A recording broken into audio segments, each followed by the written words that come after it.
Hey, well, good evening, folks, and welcome inside the Macon Centreplex as your Macon Mayhem gets set to host the Pensacola Ice Flyers here on home ice. This is a makeup game from January 30th that will be hopefully played out tonight in its entirety. The Mayhem squaring off against Pensacola for the third to last time this season for the what will be Game 8 out of 11 against their longtime rivals from Pensacola, Florida. We're so glad to have you with us tonight on the Mayhem Broadcast Network. You're listening to Macon Mayhem Hockey on SPHL Live, powered by Endeavor Streaming and on YouTube. Well, just recapping what happened for the Mayhem last Saturday night. Things did not go their way in a critical game against the Birmingham Bulls. They fell behind by a 3-0 score within just 7 minutes of play, which prompted Ryan Michael to make a goaltending change and call his timeout. And though the Mayhem played much better from that point on, they could not fully erase the deficit that had accumulated so early in the game. In addition, it's fair to say that puck luck was not on the Mayhem side. There were several instances in which they hit the post, the crossbar, hit both posts and the crossbar. And not to mention Art Bry, the Birmingham goaltender, was spectacular. He stopped 38 of the 40 shots that he faced. And at the end of the night, shots favored Macon 40-22, yet they lost by a 5-2 score. Results like that don't happen often, but they do on occasion, and it's just unfortunate that it happened against an opponent the Mayhem are chasing in the standings, but they've got to turn the page and turn their attention on tonight's opponents, the Pensacola Ice Flyers. The Evansville Thunderbolts did the Mayhem a favor last Saturday by defeating Birmingham in regulation, preventing them from getting any more points in the standings. Pensacola has been on an unexpected slump of late.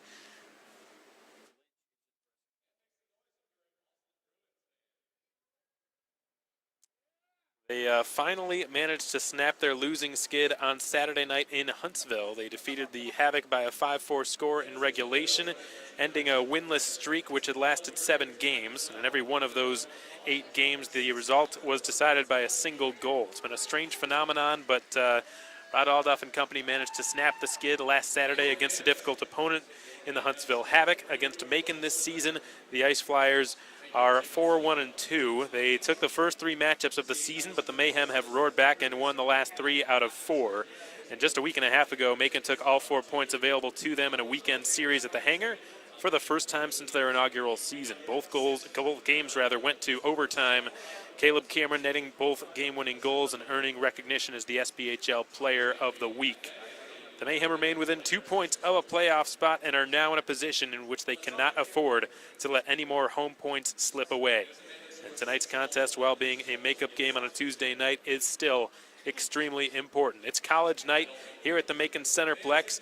It's the same promotion for college students, which is a $10 admission at the box office with a valid ID.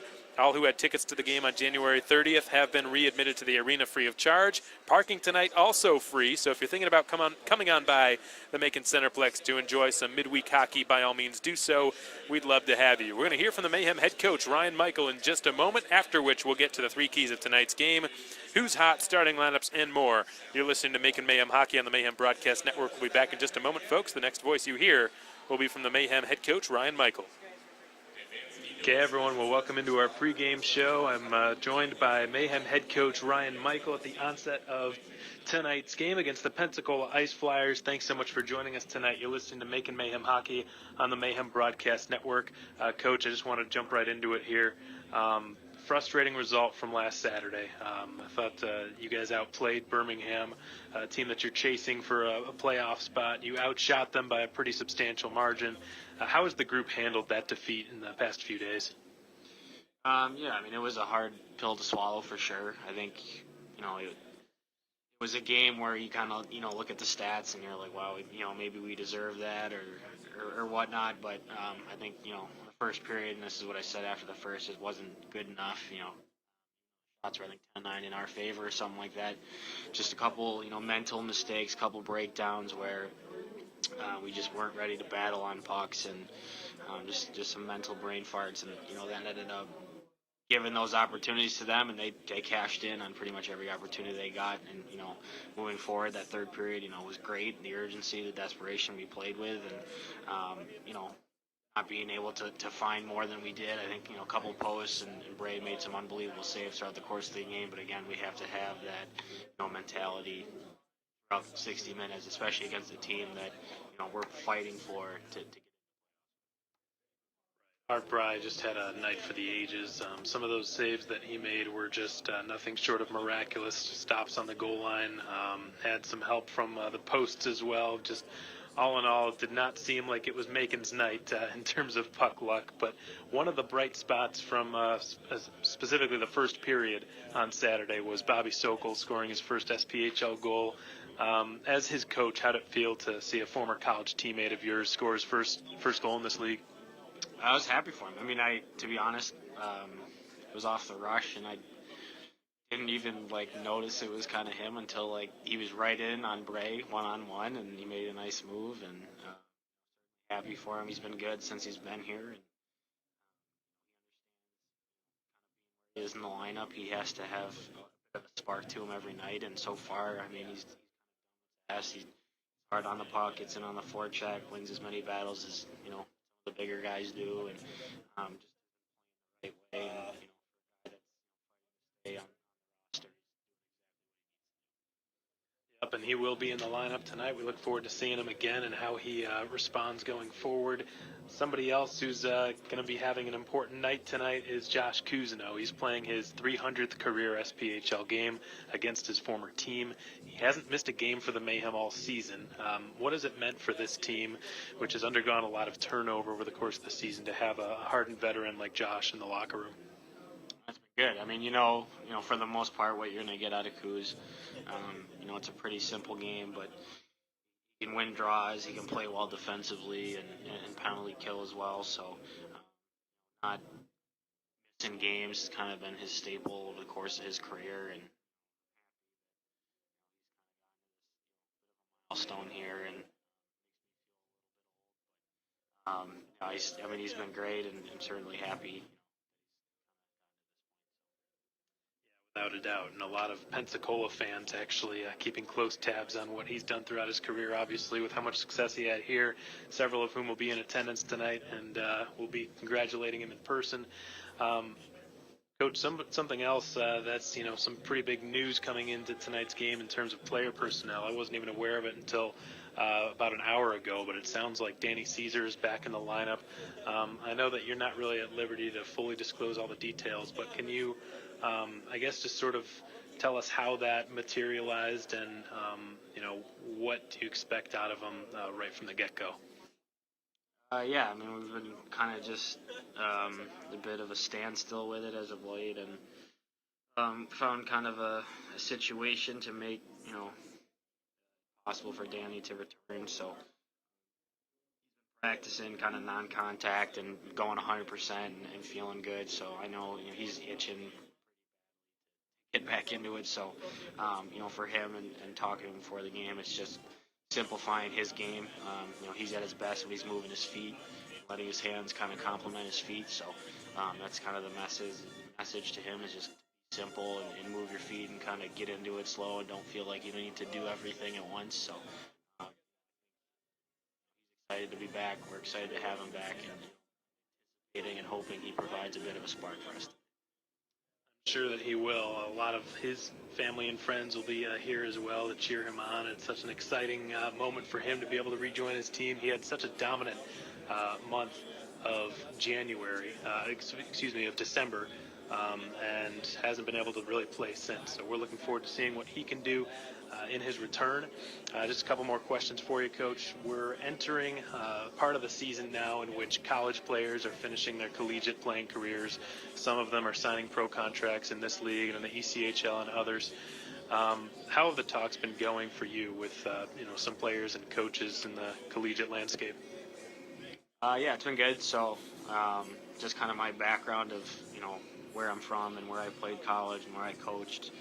Kind of the Northeast area is a little bit more of where I kind of have the most connections and pulls. So I've been talking to some coaches and some players, and a lot of teams are just getting done kind of this week, and then some of the better playoff teams are having their first rounds of playoffs this week. So I have 5 amateur tryout contracts and a couple of 3-gamers. So I'm looking to kind of push the envelope and get as many guys that I feel are qualified and maybe can help us in certain areas. I'm going to try to get as many guys I kind of can to get in, to make us better now, as well as get a look at guys, for the future. So, it's a bit of a stressful time because you're getting a bunch of emails and texts and phone calls, so you have to be relatively selective. But, at the same time, it's exciting because it's, just a chance to make our group better and kind of build on the future.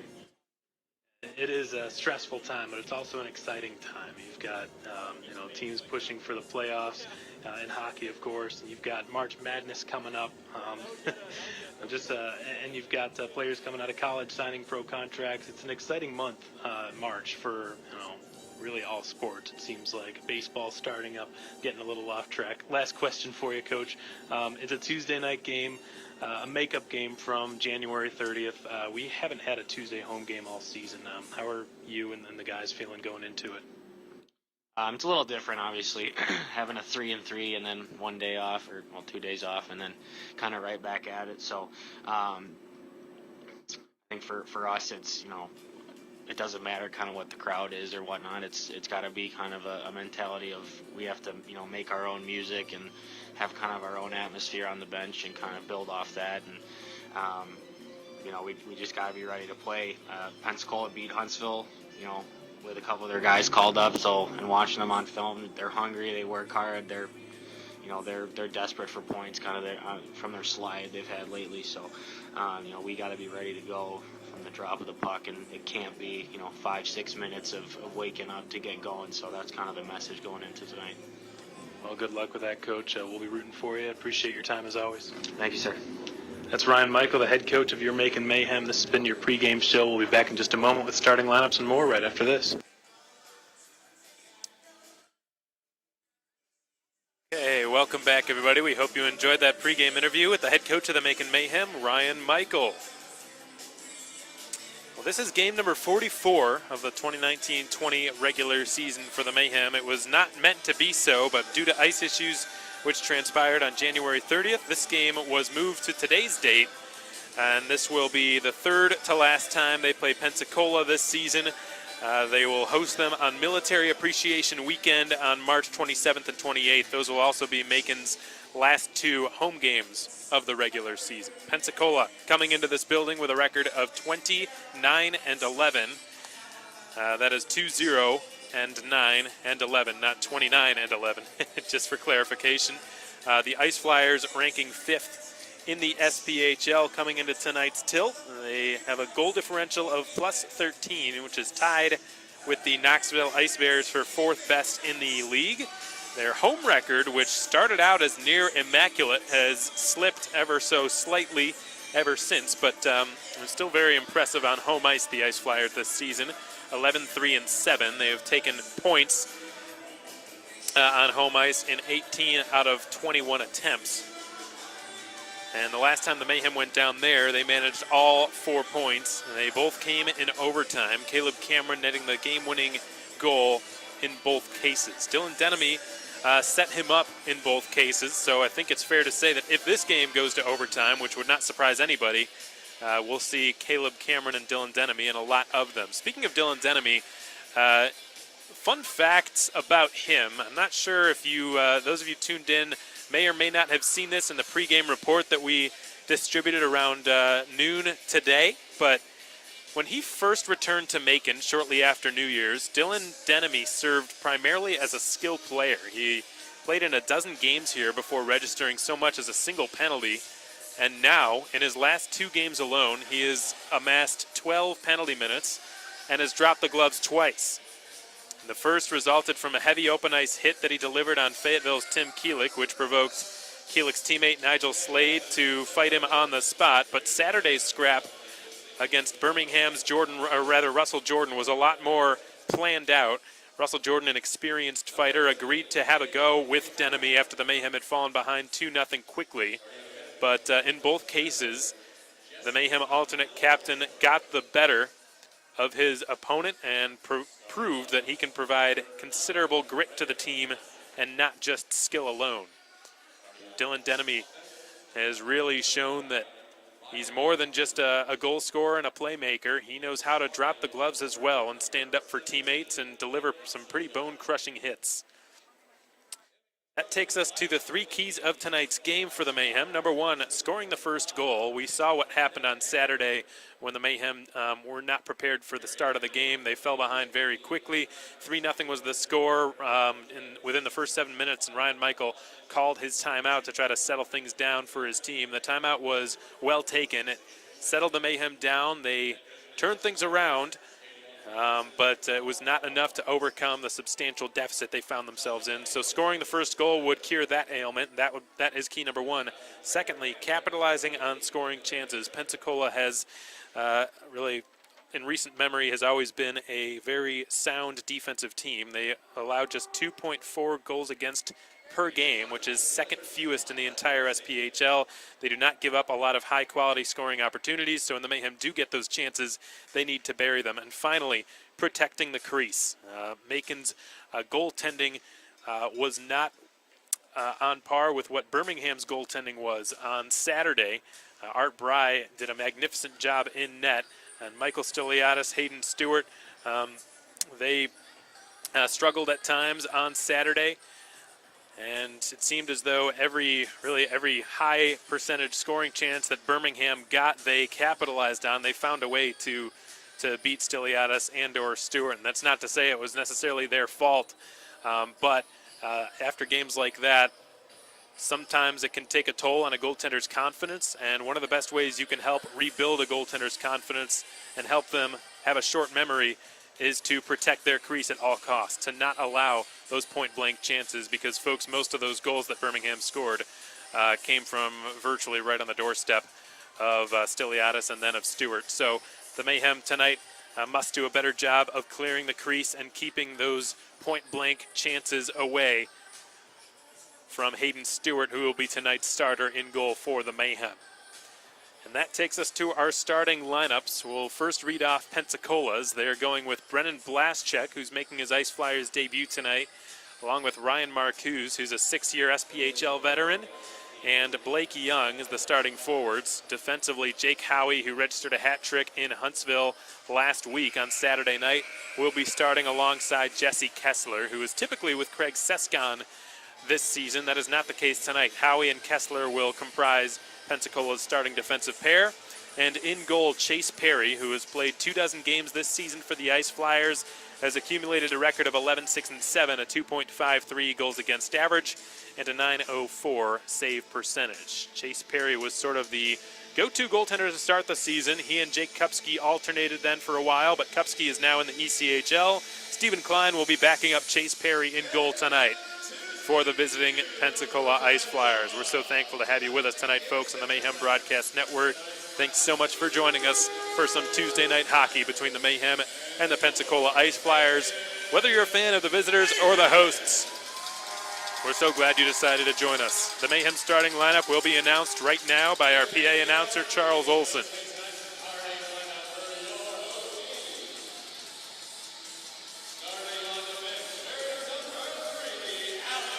Alex De Oliveira has been selected by Ryan Michael to start defensively for the Mayhem. De Oliveira got to experience playing pro hockey overseas last season in Sweden. He was a point-per-game defenseman in Sweden's Division II league there. Oscar Arfelt will be joining him on the right point position. Arfelt this season with 9 points through 32 games played. And Josh Cousineau, who was just announced as having played in his 300th career SPHL game, will be starting up front for Ryan Michael and the Mayhem. Tonight marks Cousineau's 300th career regular season game in this league, and fittingly it comes against his former team. Stephen Pirog will be centering at Macon's starting line, and Danny Caesar will line up on the right flank. A huge return for Danny Caesar, who is one of the best players in the SPHL throughout the month of December. He was absolutely dominant, and he is certainly a welcome sight for sore eyes. Hayden Stewart has been given the green light to start as the man between the pipes tonight for the Mayhem. Stewart with a record of 9-9-4 this season, a 3.43 goals against average and an .893 save percentage. The singing of our country's national anthem will be next, folks. Again, thank you so much for joining us on the Mayhem Broadcast Network. Mayhem Ice Flyers will be next, right after the singing of our country's national anthem. We're going to step aside for a brief moment. You're listening to Macon Mayhem Hockey on the Mayhem Broadcast Network.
So we are just about ready to go here for some Tuesday night hockey as folks continue to pile in at the Macon Centreplex. This is the makeup contest from the originally scheduled date on January 30th of 2020. That was postponed due to ice issues. Tonight we're hopeful to complete a full 60-plus minutes without any interruptions of that nature. The situation, in case you're unfamiliar, is that this game will reset from 0-0. It will be a full 60-minute or more game. Even though Pensacola had a 1-0 lead at the time of the incident, per SPHL rules, that will no longer be the case. The game will restart from scratch. In case you missed them, the starting lineups are as follows. Alex de Oliveira on defense for Macon, paired with Oscar Arfelt. Stephen Pirog centering Ryan Michaels' starting forward line, with Josh Cousineau manning the left side, Danny Caesar on his right. A very veteran-heavy line to start things out for the Mayhem. And in goal, the Cornell University product, Hayden Stewart. As for the visiting Pensacola Ice Flyers, they are going with Jesse Kessler and Jake Howie defensively. Up front, Blake Young, Ryan Marcuse, and Brennan Blazchek. And in goal, Chase Perry, who has played in 24 games this season for the Pensacola Ice Flyers. He's won 11 of them. For the Mayhem, this is game number 44 of the 2019-20 regular season. The referee for tonight's game is Nolan Bloyer. The linesmen are Sean Delowy and Dan Huntington. We're just about ready to go here for some midweek hockey, the likes of which we've not seen a lot of in Macon this season. This is the first of two Tuesday night home games the Mayhem will have this season. The puck drops. Stephen Pirog wins the opening draw. De Oliveira punches it ahead, and Cousineau has rolled it in. This game is underway. Chase Perry leaves it behind his own net, and it's been rolled around to the far side. Pensacola will exit the zone. Brennan Blazchek out to center is met by the other 7, Josh Cousineau, who will spin with it deep in his own zone. He attempts to backhand it up the far wall, cut off by Blazchek. Cousineau gets back on it and sends it off the boards in front of the Macon bench. Pensacola back in control. Jesse Kessler sends it the width of the ice off the far side boards, and it's been dumped in by Blazchek and recovered by De Oliveira behind his own goal line. 34 seconds into this contest. De Oliveira stops inside of his own trapezoid and allows for a forward line change to commence. As Caleb Cameron tags up at the goal line and begins to race out the right side, De Oliveira will instead go to his left, banking it off the boards. Denemy attempted to spring Wolter, got too much on it, and it's been whacked off the Ortho Georgia Dashers in the far corner. Tanner Fraze receives the breakout pass, and Spirits one ahead. Here comes Pensacola's Ray Pagazzi, who slams on the brakes and tries to find the late man Brett DeAndrea, who's poked away. Pensacola were on a delayed offside. They have now reset. Ben Campbell, in the meantime, has possession behind his own net and will bank it to Zach Urban. Urban, the longest tenured defenseman on this Mayhem roster. Cameron attempts to redirect it out of his own zone. It's cut off by Myers-Moore, and the Swedish defenseman's got to hurry back. 2-on-2. Denemy right side. Wolter to the goal. Denemy's shot is snagged by Chase Perry, and he concedes no rebound. We are a minute and a half into this scoreless contest, the only game in the SPHL tonight. Again, folks, we're so thankful to have you with us on the Mayhem Broadcast Network. Macon will go to an offensive zone faceoff now. It will be to the left of Chase Perry. On Saturday, the Mayhem had the edge in shots on goal, 40-22 throughout the night. First period was just 10-9, and yet they trailed 4-1 heading into the first intermission. Pensacola, one of the best teams in the league in terms of controlling the shots on goal. Keplinger blocks the clearing attempt. Kessler can't get it by Pawlowski at the blue line now, and he will just shovel it into a vacant corner. Keplinger goes after it. He's beaten to it by Kessler. Can't clear past Jones, whose shot right on, snagged by Perry, who was down in the butterfly to make the save with his pads. Pensacola this season averages 35.6 shots per game. That's second highest in the SPHL. They allow just 27.7 shots per game, which is the fewest in the SPHL. This is a team that knows how to dictate the tempo. Is very strong in the 5-on-5. Larry Smith with a long shot that's punched away by Perry. In the near corner, it's won by David Pawlowski. He attempts to weave it back to the point. Long shot by Smith. Routine save by Chase Perry. Sokol picks up the rebound and will carry it to the outer hash marks of the left circle. Keplinger reverses it in behind the Pensacola net. Jesse Kessler to scoop it up. He has cleared it as far as center. No further than that. Picked off by Pawlowski, who attempted to spring Sokol into the zone. And it was not in his wheelhouse. The Ice Flyers back on it. Tommaso Bucci will dump it in to the near corner.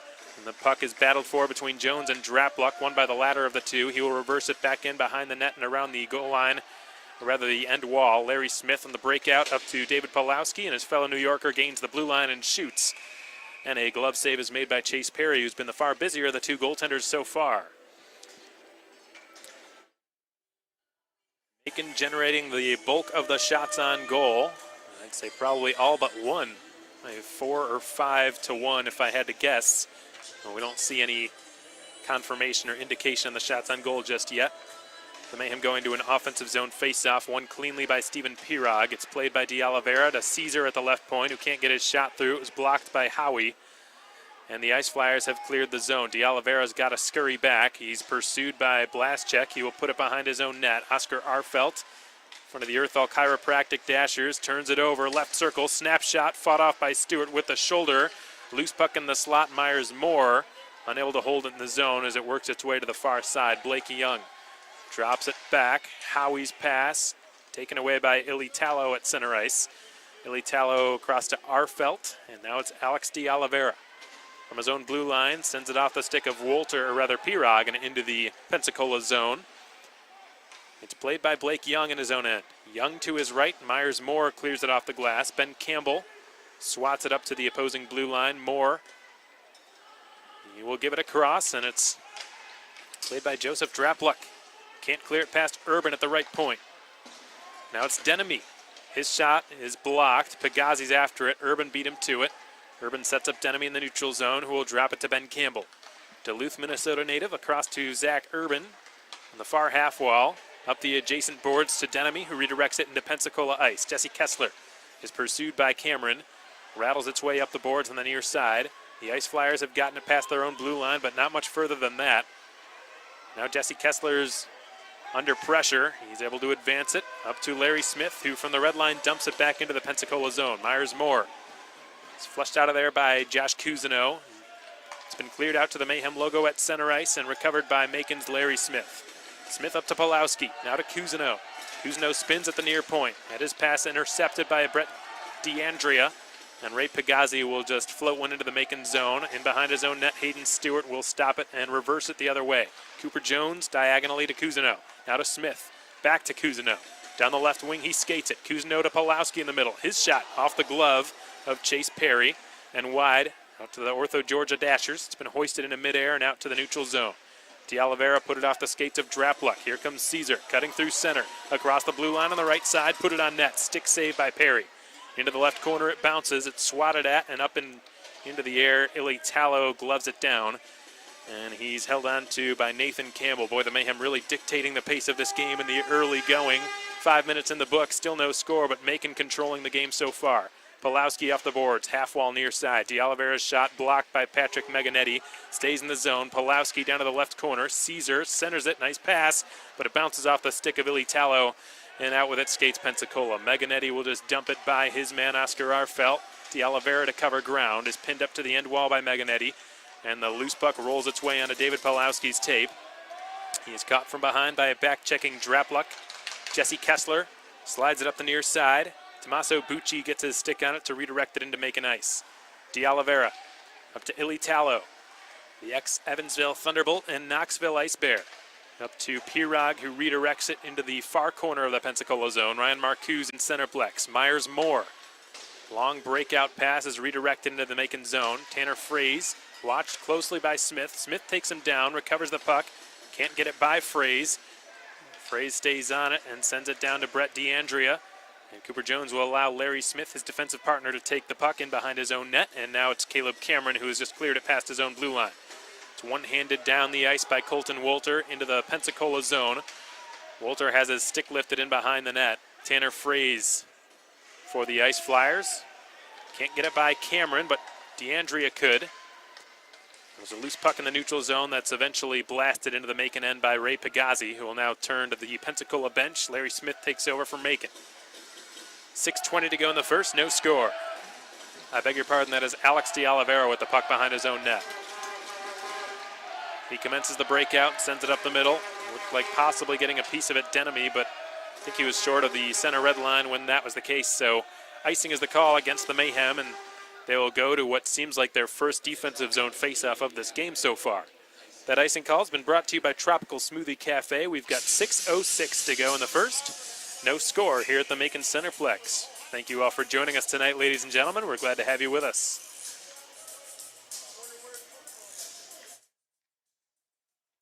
Colton Wolter with a clean defensive zone win on the draw, and he will put it into the middle of the ice. Caleb Cameron tried to feed Oscar Arfelt in stride, and the Swede overskated the puck. The Mayhem will be going to the box. Colton Wolter will be found guilty of a neutral zone penalty in open ice.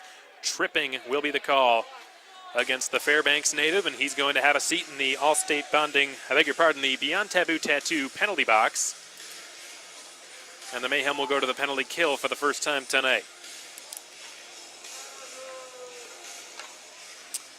Pensacola this season, as has been the case for the past couple of years, has been a lot better in the defensive areas of the game than the offensive ones, and as such, their penalty kill has far outdone their power play. Their penalty kill ranks second best in the league. Their power play, on the other hand, is dead last, 10th, with a conversion rate of 11.3%. The Mayhem immediately get it clear all the way down the ice, and it's going to be left off by Chase Perry for Jesse Kessler to take over. Now here's Tanner Fraze above the right circle. He turns with it. He's surrounded by Campbell and Caesar. Oh, and Urban throws a good-sized hit into the near half wall. Another penalty is going to be called.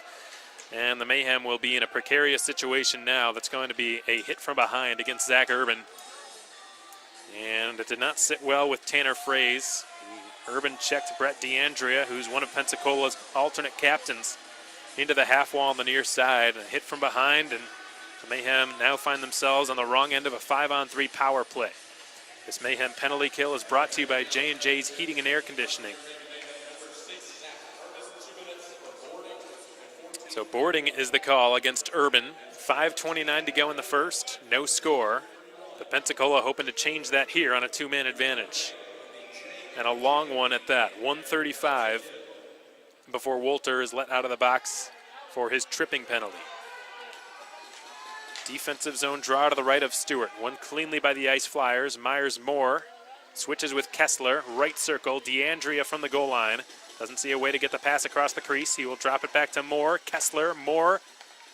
Slot shot. Sends it to the side of the net. And DeAndrea hangs onto it. He will drive. Loses the puck. Out to Kessler. Myers Moore's one-timer is gobbled up by Hayden Stewart. He concedes no rebound.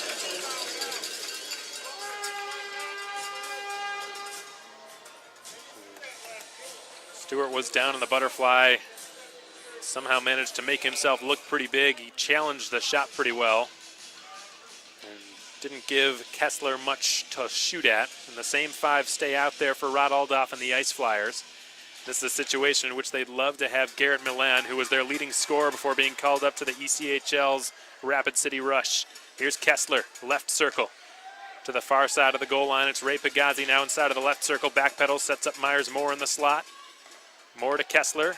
The two of them swap. Kessler to DeAndrea. DeAndrea steps out and shoots. Stopped by Stewart. Didn't give him any daylight. Now one-timer from Kessler is stopped by Stewart. Redirected wide, and Larry Smith has shoveled it all the way down the ice. A sound defensive play by the Buffalo, New York native. Myers-Moore's got it in his own zone.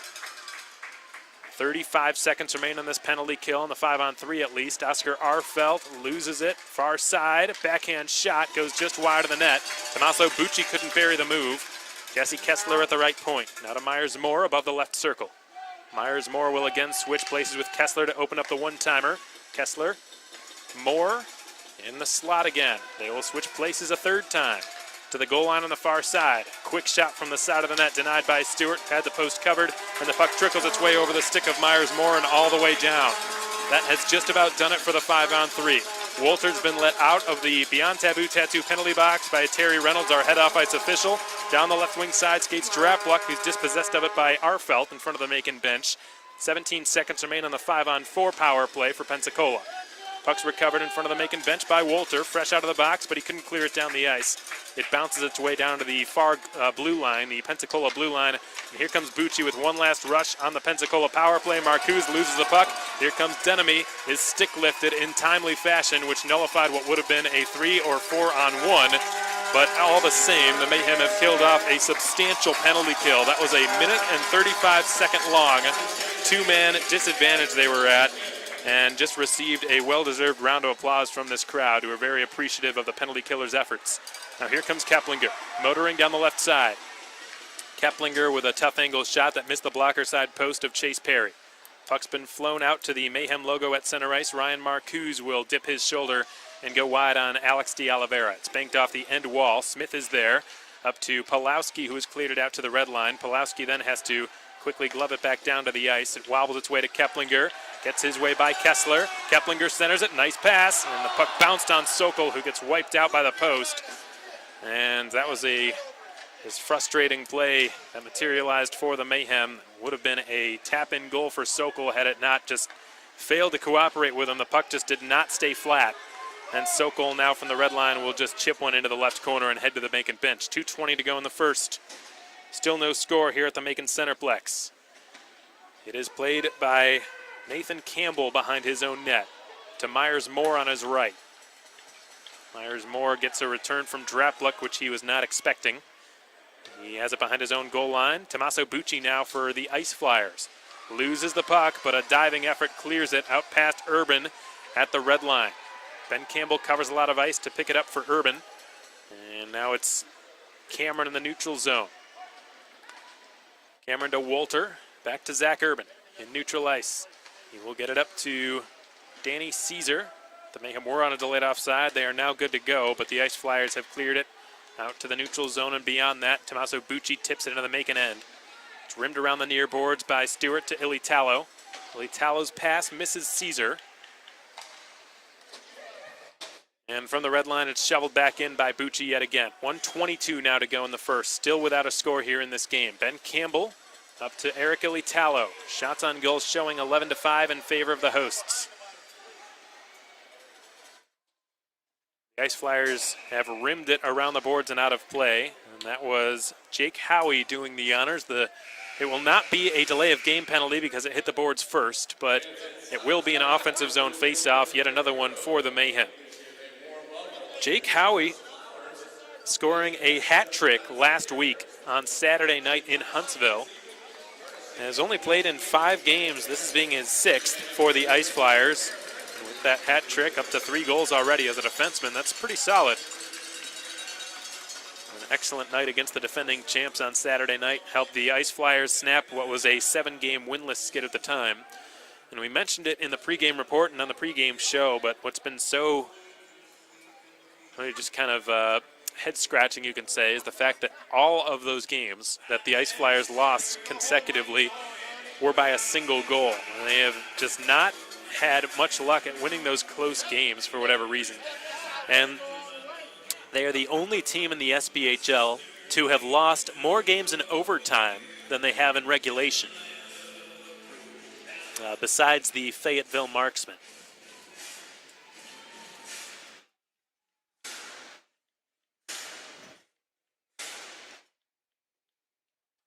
Ice Flyers winning the defensive zone faceoff.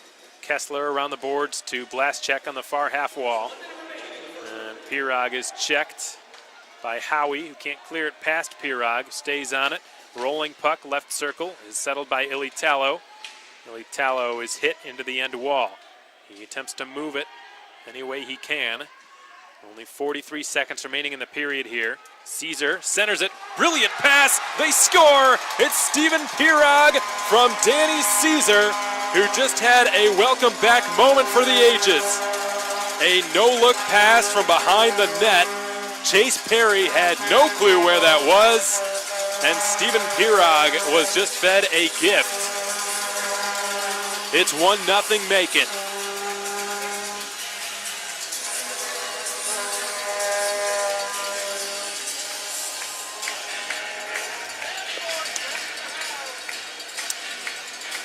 Welcome back, Danny Caesar. That was a next-level IQ pass from behind the goal line. It was a no-looker, had Chase Perry looking completely the other direction, and set up Stephen Pirog, a right-handed shot on the right side of the ice with just a tap-in goal. Needed no velocity or elevation on the shot whatsoever, just had to tap it into the net. And Pirog is not going to miss that very often. That gets him into the double digits for goals this season. That is his 10th on the campaign. He leads the Mayhem with 32 points. Quarter of a minute to go. And they battle for the puck along the near half wall. A 3-on-2 Pensacola scrap. It looks as though that'll just about do it. Ilitalo was given the secondary assist, which would be his first point with the Mayhem as well. So a huge goal for Macon, a goal that really you would think is a well-deserved one. They were by far the better team in that first period and killed off a 1 and 35 second long two-man disadvantage without giving up really too many high-quality shots. Stewart did have to make a couple of big saves, but given the length of that 5-on-3, one would have expected probably for a little bit more in terms of the high end and the quality scoring opportunities. So I don't believe Rod Aldoff and John McLean are going to be too satisfied with how that 5-on-3 played out. But that aside, really just a very strong period by the Mayhem overall. They were the better team. In the early stages, they had, I would say, the first 5 or 6 shots on goal in this game. Things obviously took a turn in Pensacola's favor once the 5-on-3 hit, but the Mayhem have had the edge in shots and scoring chances, both in volume and in quality. And they certainly have gotten off to a good start after a not-so-good start from last Saturday. 1-0 the score in favor of Macon. The goal coming off the stick of the Mayhem captain, Stephen Pirog, who was set up with a brilliant pass from Danny Caesar in his first game back, which was unexpected. At least it was for me. I did not know about Stephen Pirog, Danny Caesar's return until just hours before puck drop. So certainly a welcome surprise to have him back in the lineup. Caesar had an absolutely dominant month of December, and he was out for virtually all of January and most of February. So having him back is just such a huge lift to this team on and off the ice, and without his hockey IQ and his savvy, that goal does not happen. So welcome back, Danny Caesar. 1-0 Mayhem, your score through the first 20 minutes of play. 13-9 your shots on goal, also in favor of Macon. Again, folks, we're so happy to have you with us, whether you're a Mayhem fan or an Ice Flyers fan or just a hockey fan or an SPHL fan. We know we're the only game going on tonight, so regardless, we're glad you decided to join us for some Tuesday night hockey. We're going to take a pause here on the Mayhem Broadcast Network and play back yesterday morning's interview on 100.9 The Creek, the official radio promotional partner of the Macon Mayhem. We'll be back shortly afterward, folks. You're listening to Macon Mayhem Hockey on the Mayhem Broadcast Network. We'll be back in about 13 minutes or so. In the meantime, keep it right here. 1-0 Mayhem through one period of play here at the Macon Centreplex.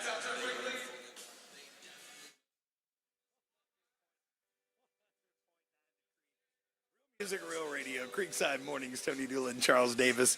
It's always interesting when the player shows up before Alex Von Koitel does, because then we have time to talk to the player, and they leave here going, they've got issues. Oh, yeah, because they get to They've catch got us a in lot of between. issues. Oh, my God, why'd you bring me here? They get the off-the-mic people. Yeah, off-the-mic And- conversations. Larry, I don't know if you've been prepped for this. Larry Smith is our guest today for Making Mayhem. I don't know if anyone has prepared you for what is about to happen. I have not. Okay. Von Koitel, the voice. Alex Von Koitel, the voice. So embarrassing. Alex Von Koitel, the voice. Voice. Alex Von Koitel! We didn't do that. He produced that himself, Larry. How you feel about that, Larry? I like it. Okay, all I right. got to redo it. Dino said to get it to you guys for the locker room. Before Get your the game. hyped Yeah, up just for to the hype game. you up before the game. Yeah. We're playing for Alex tonight. No. Alex Von Koitel, good morning, sir. Good morning. How are you? By the way, I found out this piece of information, and I have not used this in 3 weeks, but I found out that your grandmother refers to you by your full name, That's and correct. she is straight up German, so it's Alexander von Koitel. Alexander. She doesn't say my last name, but Just yeah. Alexander. Yes. Guten Tag. So from now on, that is how I'm going You to coming address home, you. Alexander? That's kind of how you used to address me. But Yeah. Well, I sort got of used to you. Yeah, I guess so. I gotta get back out of my comfort zone here. Exactly. Let's talk about this past weekend. 3 games: Thursday, Friday, and Saturday. Thursday was that school game in Fayetteville. Alex, I'm gonna need you to keep your dog quiet. Hazel. We'll get to Hazel in a minute. The She reigning she wiener wants dog a race radio champion. time. She wants a spotlight. Yeah. Well, simmer down, Hazel. Madonna. That ain't no wiener dog. That's a pit bull. That's a pit bull in wiener dog clothing. So, Alex, Thursday, Fayetteville, notoriously tough team for us this year. I thought, I listened to some of the broadcast. I thought it was a great game Thursday, despite the fact that we lost at the very end. Probably the toughest we've played Fayetteville. Would you agree with that, Larry? Except for Friday. Yep. It was a really good game. Hazel, baby, we're going to get to you. Superstar. Wants her turn. God, does she have a rider too? Did we have to separate out all of the brown kibble? I think so. It's in the bowling office. Just get down to the soft kibble. That's all she'll have in her dressing room. Yeah. Thursday, really strong game. It man. was without a doubt the best we had played Fayetteville in that building this season. And we're going to be going back there again towards the end of the year. So it was good to get that one under our belt. And then the next night we came here. It was one of the weirdest endings to a game I've ever seen. Yeah, it was. Now, so we had some ice issues during the second intermission, and we had to call the game early, which is odd because that's already happened to Fayetteville once this season. Yeah. Up in Fayetteville, so it happened again to them, this time at a different rink. And, fortunately we came away with a win that way. But I think just in general, the way we played that game, we doubled them in shots on goal. We outplayed them start to finish. Yeah. I don't think either side was truly satisfied with the way that game ended, just because, Fayetteville's upset that they didn't get 2 points, and we're upset because we were playing so well, and we're frustrated by the goal win. That's the point that I want to talk about, because those 2 periods Friday night that we played, probably some of the finest hockey I've seen. You guys really took it to Fayetteville, and to hold them to 0-0 at the end of 2 periods. Both goalies had a great game. Just really a good game, Larry. How'd you feel about it? I thought that was the best game that we ever played them. Even after Thursday night, I thought we played them even better Friday night. And it's a shame we couldn't have finished out the third. We had to end it early, but got 2 points, and that's all that matters. Well, I told Ashley on the way home, because, we left, we were listening to the shootout. Because it ended in a shootout. So I was listening to that, and I said, it's a real shame that this happened, because I really feel like we would have won that game Friday night. In regulation, we would have won that game in the third period. Second period, the momentum was definitely behind Macon, and I really felt, we would have won that game. It felt that way without a doubt.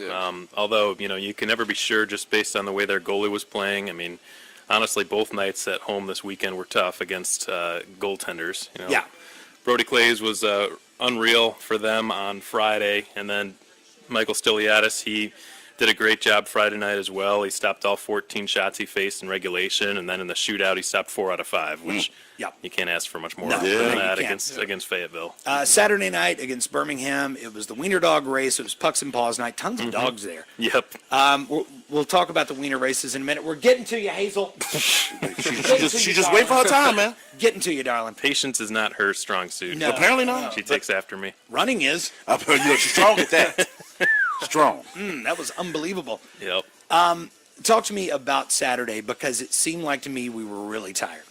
Yeah. Third game's got to be tough. And, I think I don't want to, make excuses for the team or anything like that, but it was difficult because of the situation. Like, we had just played Fayetteville back-to-back games, and Birmingham was coming into our building without having played since Tuesday. Okay.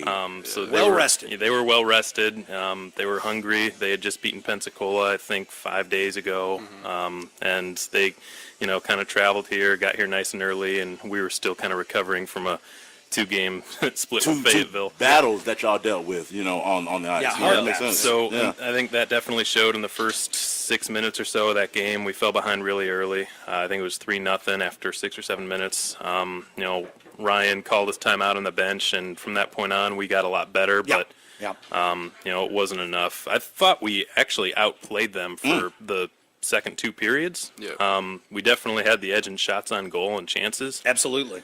But again, we ran into a hot goaltender. Art Bry, he really kind of He stole really the show. was on fire Saturday night. He made well. some saves that I just thought were ridiculous. Yeah. Yeah, it was like he stopped him in midair. It was really bizarre. Matrix that thing. Okay. Dude was on fire Saturday I don't know night. if you guys saw on our website the picture that our photographer managed to get Brian Meeks, but that pretty much summed up the night in one fell swoop with that save he made on the goal line on Tenemy on a power play. It was just nuts.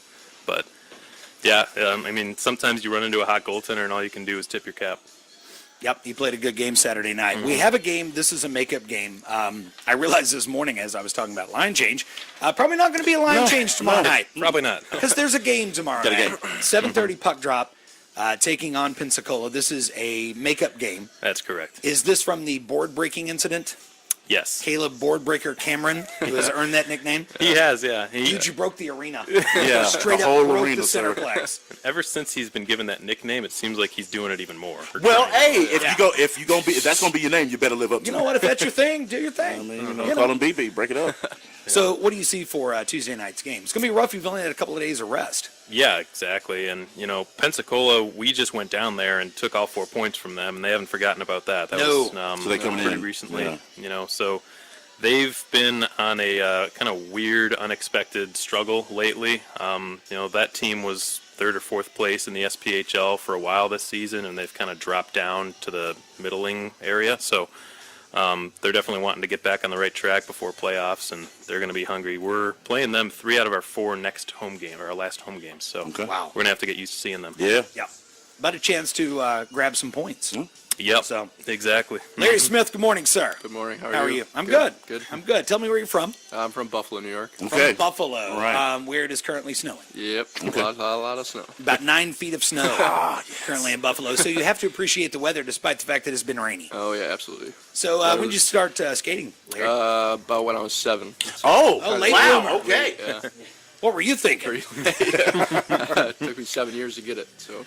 Well, tell me about your hockey career up to this point. How'd you end up in Macon? I played juniors in the USHL for about a year and a half in Sioux City, Iowa, and then I was in the OJ, but the Buffalo Junior Sabres, It's the Orange Juice League. Oh, I didn't know that. Oh, Yeah, I didn't know that. I mean, Orange Juice League. okay. People actually call it that. up Yeah. there. Is there like a sweet tea league or a lemonade league? Or, Sweet Tea League. That's in the South, buddy. That's in the South. Yeah, exactly. And then after the OJ, I was in the CCHL for my last 2 years. I played juniors till I was 21, and then I went to Niagara University back at home for 4 years, and then I was in Pensacola actually for 4 weeks or so, and then came to Macon. All right. Well, welcome. Yeah. Thank you. How old are you? 27. You look really young, man. Yeah, baby face. Now, I will say this. On skates, Larry's about 7'4". Maneuver tall. Yeah, really tall Yeah. on skates. Yeah. How tall are you out of your skates? 6'4" off skates. Yeah. So on skates, About 7'3". Yeah, I mean, Somewhere around there. When he stretches out his arms, it just gets really dumb. Yeah, it gets stupid. We were talking about you being in Macon. You enjoy Macon, right? Oh yeah. You guys need to get downtown more often. Yes, on the we're north trying- side yeah. over there. Gotta pull you up from out there. All the action's down here, man. Down here, player. We definitely have to come down a lot more. Yeah. How do you feel? How do you feel the team is gelling right now? It feels like they're coming together. Yeah, I think we're coming together a lot more. It's no matter what team you're on. When you're going into the playoffs, as long as you're going in hot, it's all that matters. You're just gonna make the playoffs, and as long as you go in hot, then you can make a run and you'll be fine. So that's what we're pushing for right now. All right. Make the playoffs first, and then after that, we'll take care of the rest. So. All right. Now I'm going to ask you this question. I've modified this question. Yeah, After watching Slapshot yesterday and realizing it hasn't aged well. making some adjustments. Normally, I ask the question: best hockey movie of all time, Slapshot, Goon, or Miracle. I'm now amending that. Mighty Ducks, Goon, or Miracle, Larry. I can answer this for you, I think. Yeah, I still have to say Miracle, but Mighty Ducks is definitely close. Okay. go. All Yeah. right. There we go. That's fair. Yeah. By the way, Charles, are you proud of the way that Mighty Ducks made it into this? I'm not proud of the way it happened. It happened because an omission had to be made. I almost took Mystery Alaska. And That's a good one too. That's a good one. it's still a good one, but no, I'm so Except it's Russell proud Crowe. that Emilio Estevez and his great movie has made it into the selection now. I'm very happy. All right. So, by the way, Saturday night was the 40th anniversary Yeah. of The Miracle on Ice. Yeah, that's correct. I found that out after I gave up my microphone. I would have brought that up Saturday night. Whoops. Whoops. Gave it up a little too early. Well, you didn't even know about it because you're only 29, right? Yeah, exactly. 29 years old. Had no clue about Just it. barely older than you, Larry. I also have a baby face. It happens.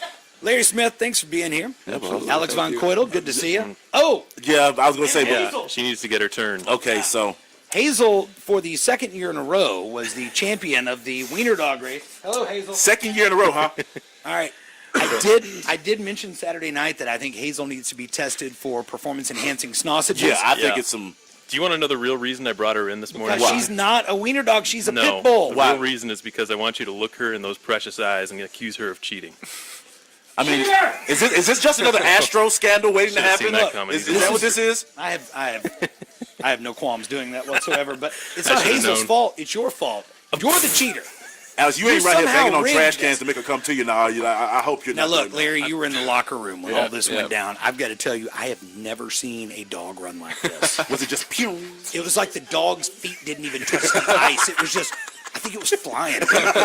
I blacked out at one point. I was like, oh my God, the wind when the dog came by me was about 40-mile-an-hour wind. It was Oh. ridiculous. Okay. Yeah, why even do this anymore if you're going to enter this dog, Alex? Well, I thought the other defending champ was going to be there again this year. She wasn't. She made it for a really close contest last year. Look, This I'm year just, she- I'm just saying, Well, now you got to go for the three-peat. Cherry Blossom, exactly. Cherry Blossom Winter Dog race is coming up. She'll And be there. boy, that's awesome. I think at the end of that race, they actually take a cherry blossom pin and just hammer it into the winning dog. No, is Tony. what they do. No, They don't do that? No. Peter be dying in a heartbeat. Do they do tests? I think they need Nah, I to. think you're good. I think you're good. Not sure it's in the Okay. cherry blossom budget this year to do The Ivan Drago of winter dog drug races. testing on wiener dogs. By the way, Larry, he makes us play this twice. Yeah, man. It was nominated for a Grammy, you know. Just I always like to remind people. Came in second. So bad.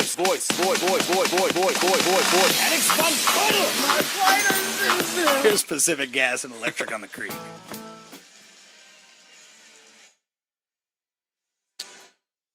All right, well, welcome back, folks. We're about 2.5 minutes away from puck drop for period 2. The Mayhem holding a 1-0 advantage on the score sheet and a 13-9 advantage in shots on goal. After 20 minutes of play, they had a dominant start to the game. Things took a Pensacola turn when they found themselves on a 5-on-3 power play for 1 minute and 35 seconds.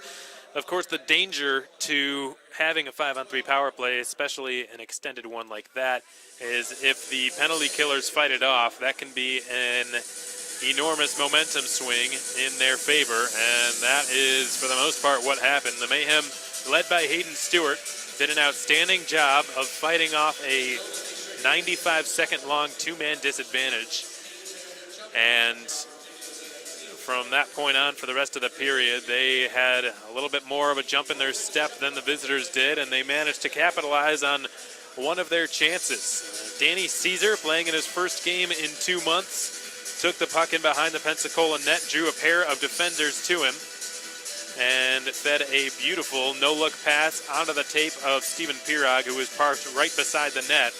And Steven Pirog has scored some very nice goals this season. I don't think he's scored one as easy as that. That was just a tap-in, thanks to a next-level pass made by Danny Caesar in his first game back from injury. So that's a huge boost to the team, having him back in the lineup, and it showed. That actually extends a point streak for him. He last game he played was in Pensacola back on December 26th, the day after Christmas. He sustained an upper body injury while he was down there and had an assist in that game. He's now on a 4-game point streak, oddly enough, with that assist. And it's just such a shame when he went down, folks, because he was red hot at the time when it happened. In his first 3 games of December, he tallied 7 points to extend a scoring streak that lasted 6 games at the start of December, nearly tied a franchise record.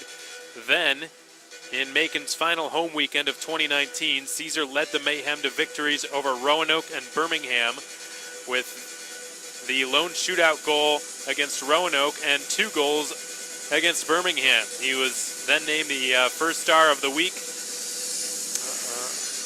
presented by Warrior Hockey from the SPHL. Was named the first star of the game on both of those nights. He was the first player on the Mayhem to earn that recognition this season, followed, of course, by Caleb Cameron just a week ago. So having him back just makes such a substantial difference. 1-0 Macon at the onset of period number 2. Pensacola did not get the start to this game that they were hoping for. And with the words of Rod Aldoff ringing in their ears, let's see what they can bring to the table to kickstart the middle stanza. Well, thank you so much again, folks, for joining us tonight. It's the only game in the SPHL going on this evening, and we're so glad to have you with us, whether you're a fan of the Mayhem or the Ice Flyers. Second period puck drop just moments away here at the Macon Centreplex. Again, the officiating crew for tonight is Nolan Bloyer with Sean Deloe and Dan Huntington as his linesmen. There were only 2 penalties called in the opening 20 minutes of play, both against Macon, and they came just 25 seconds apart from one another, which led to a 95-second long Pensacola 5-on-3. And I mentioned it, didn't really go into detail about it, but Garrett Milan, who is by far the Ice Flyers' top scorer this season, or was when he was here, is now in the ECHL with the Rapid City Rush. And his absence was sorely missed, I'm sure, by the Ice Flyers on that 5-on-3. But this game is back underway. Caesar down the left side and across the blue line sets up Urban for a drive, which is swallowed up by Chase Perry, who made a chest save and then held it with his glove and will take a defensive zone draw. Just another good heads-up pass made by Danny Caesar.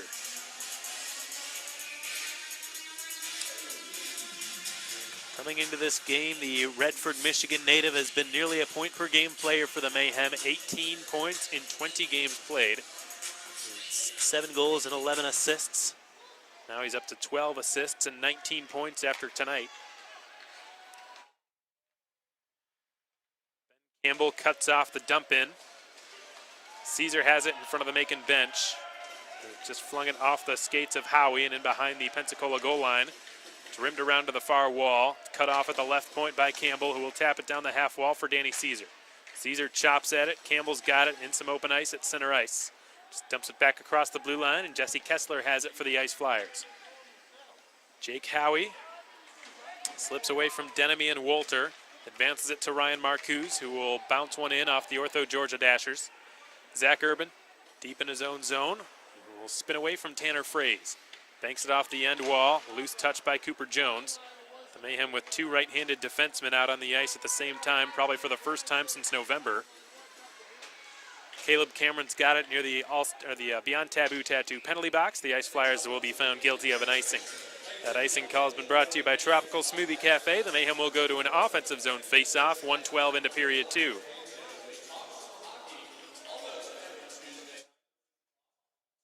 Colton Wolter to take the ensuing offensive zone draw to the left of Chase Perry. Coming into this game, Perry had played in 24 this season and had won 11 of them. For a while this season, was the league's leader in wins. Larry Smith in pursuit of a loose rolling puck. Goes in behind the goal line. And Caleb Cameron from between his skates advanced it up past Denemy all the way down into the Pensacola zone. Perry will play it. He passes it to his left for Campbell. Nathan Campbell, no relation to Ben Campbell, though both of them are defensemen. Denemy sent one along the opposing blue line. It's intercepted. The puck flutters its way to Cooper Jones. And Jones now has it in his own zone.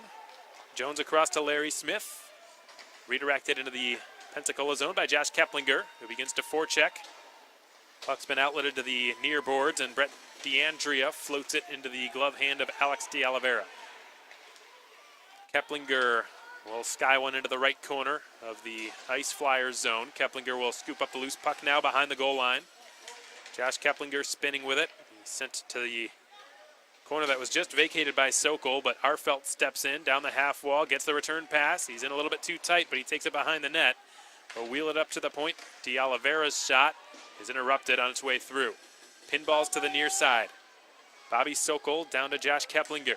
He overskated it, but he stays on it. DeAndrea sends it along. It's been chipped off the glass and down into Macon ice. De Oliveira's in pursuit of it for the Mayhem.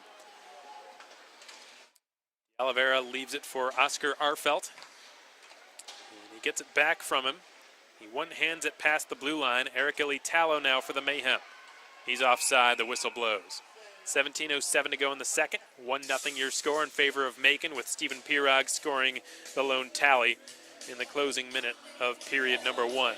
The ensuing faceoff will be in front of the Beyond Taboo Tattoo penalty box. Pirog's line is back out there, with Caesar on his right, Ilitalo on his left, Campbell and Urban the defenseman. Tommaso Bucci able to beat the Mayhem captain in the faceoff. Jesse Kessler bounces one all the way down the ice, wide of Stewart. No icing here. Joseph Drapluk rolls it around to the near side. Patrick Meganetti is met by Caesar. Mayhem fail to clear it. Drapluk turns it back down and behind the net, past Meganetti. Urban goes this way for Caesar, who will trickle it up the boards. The Mayhem get a 2-on-2. Pirog racing down the right wing. He's got Ilitalo in tow. Pirog's shot is on target, but stopped by Chase Perry. 16:35 to go in the second. 1-0 Macon. The lone goal scorer having just fired another shot on net. And leading both teams so far tonight. That is Pirog's 4th already. Another offensive zone faceoff for Macon. Chase Perry has been very content to just allow for defensive zone faceoffs. He's done a good job of making the save and not conceding rebound opportunities. And it's a sign of confidence that he has in his team, who's been very good defensively, one of the best teams this season. Why he's had no issue taking defensive zone draws. He's very confident in his teammates' abilities to help him out in the defensive zone. The Ice Flyers caught on an offside as Marcuse had that puck bounce on him before he crossed the blue line. 16:21 remaining in period 2. 1-0 Macon. The faceoff will be in front of the Pensacola bench. Be between Colton Wolter and Ryan Marcuse. Marcuse is in his 7th SPHL season, coming off his 4th straight 30-plus point campaign. He led the Ice Flyers in scoring last season with 31 points. A near even goal-to-assist ratio. Denemy drops it to Cooper Jones. To Larry Smith now. Smith trickles it up the far boards. Here comes Colton Wolter flying down the left wing. The puck rolls its way back to the blue line. Cooper Jones has it swatted away from him by Blake Young. Young dangles away from Smith, keeps the puck on his stick and shoots from a tough angle that Hayden Stewart's able to stop with his glove.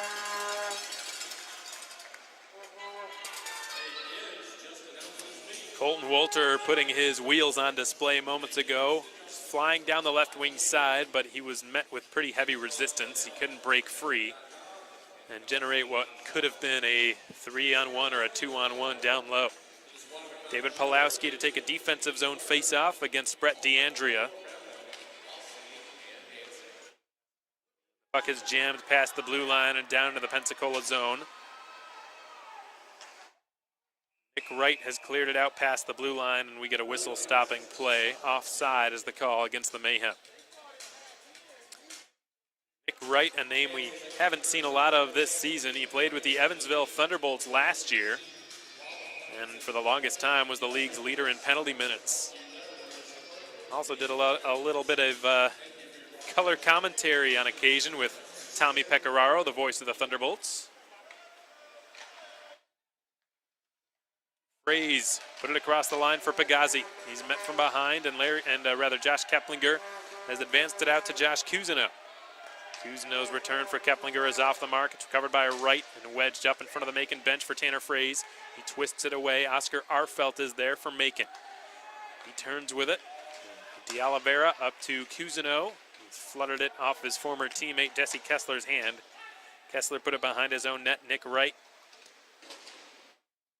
flung it off the near boards. It's been shoveled across the width of the ice to Kessler and across the blue line.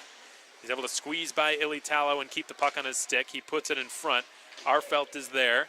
Now it's Ray Pegazzi for Pensacola. He slides it to the line. Jake Howie's long shot blocked. That one stung Pulowski, who is slow to get back up. And from the near corner, it swung up to the line. Myers-Moore with a good keep. Long shot. Just missed the left post. That had some gas on it. The Mayhem will just take an icing after that extended Pensacola surge. Icing is the call against Macon, but they will get a media timeout, fortunately for them, or at least they should. And there we hear the buzzer, so we're going to take a brief pause for the cause on the Mayhem Broadcast Network. 1-0 the score in favor of Macon. Stephen Pirog, your lone scorer. We'll be back in just a moment, folks. You're listening to Macon Mayhem Hockey on the Mayhem Broadcast Network. Are you looking to raise some money for a cause and have a blast while doing it? The Mayhem would be happy to help you out through our fundraiser program, available for all home games throughout the season. You buy tickets from us for $10 each, you sell them for $15, and you keep the remaining $5 per ticket sold for whichever cause your heart desires. If you were to sell 50 tickets, for example, you would collect $250 for your fundraiser. Call our office at 478-803-1592 for more information.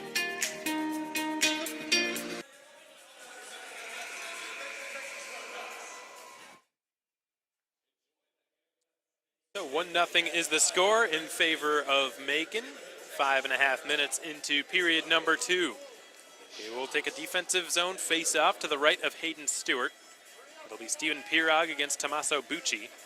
Coming into this game, leads the Ice Flyers in scoring in the absence of Garrett Milan. He's got 25 on the campaign and has been extremely lethal against the Mayhem this season. 9 of his 25 points have come against the Mayhem. 5 goals and 4 assists in just 7 games played. Here's a chance, point blank. Stewart flashes the leather, making a glove save on Patrick Meganetti. Also very dangerous, but has not scored against the Mayhem this season. All of his 7 points have been assists. And now from the left point, it's been rattled in behind the net by Jake Howie. Stewart having just made his best save of this game moments ago on Meganetti, who swivels his way behind the net and backhands it to the line. Howie across, right circle, shot, kicked away by Stewart. Back out to the left point. Howie will put it down into the left corner. And Caesar has just slid one down into the trapezoid. Oscar Arfelt spins with it for the Mayhem. Arfelt backhands it up to Ilitalo, who will fling a saucer pass to Caesar on the right side. Danny Caesar rolls it in behind the net, and underneath the goal line, Jake Howie's got it for Pensacola. The Ice Flyers commence a very quick breakout. Bucci down the left side. He's got Meganetti with him, breaking to the net. Bucci with a tough angle shot that's denied by Stewart. And the loose puck was behind Denemy, who's unbeknownst to its whereabouts, and Cooper Jones goes in behind his own net to fetch it. Jones taps it off the near boards. Denemy with a touch pass. He will send Walter in flight. Walter across the Pensacola blue line. And through for Denemy. Too many white sweaters surrounding him, and the Ice Flyers have cleared the danger. Ryan Marcuse over the Macon line with a shot wide of the stick side of Stewart. Loose puck at the bottom of the near circle, played by Walter, not cleared. Shot stopped by Stewart, who searches for the rebound. Blasczek has it. Backhand shot blocked. Another penalty will be called against Macon. Pensacola about to go to its 3rd power play of this game as the Mayhem get their sticks on this and will go to their 3rd J&J's Heating and Air Conditioning penalty kill of this game. Pensacola had a 5-on-3 for a minute and a half earlier back in the first period and could not convert. Hooking is the call against Colton Walter, who has served 2 of his team's 3 penalties tonight.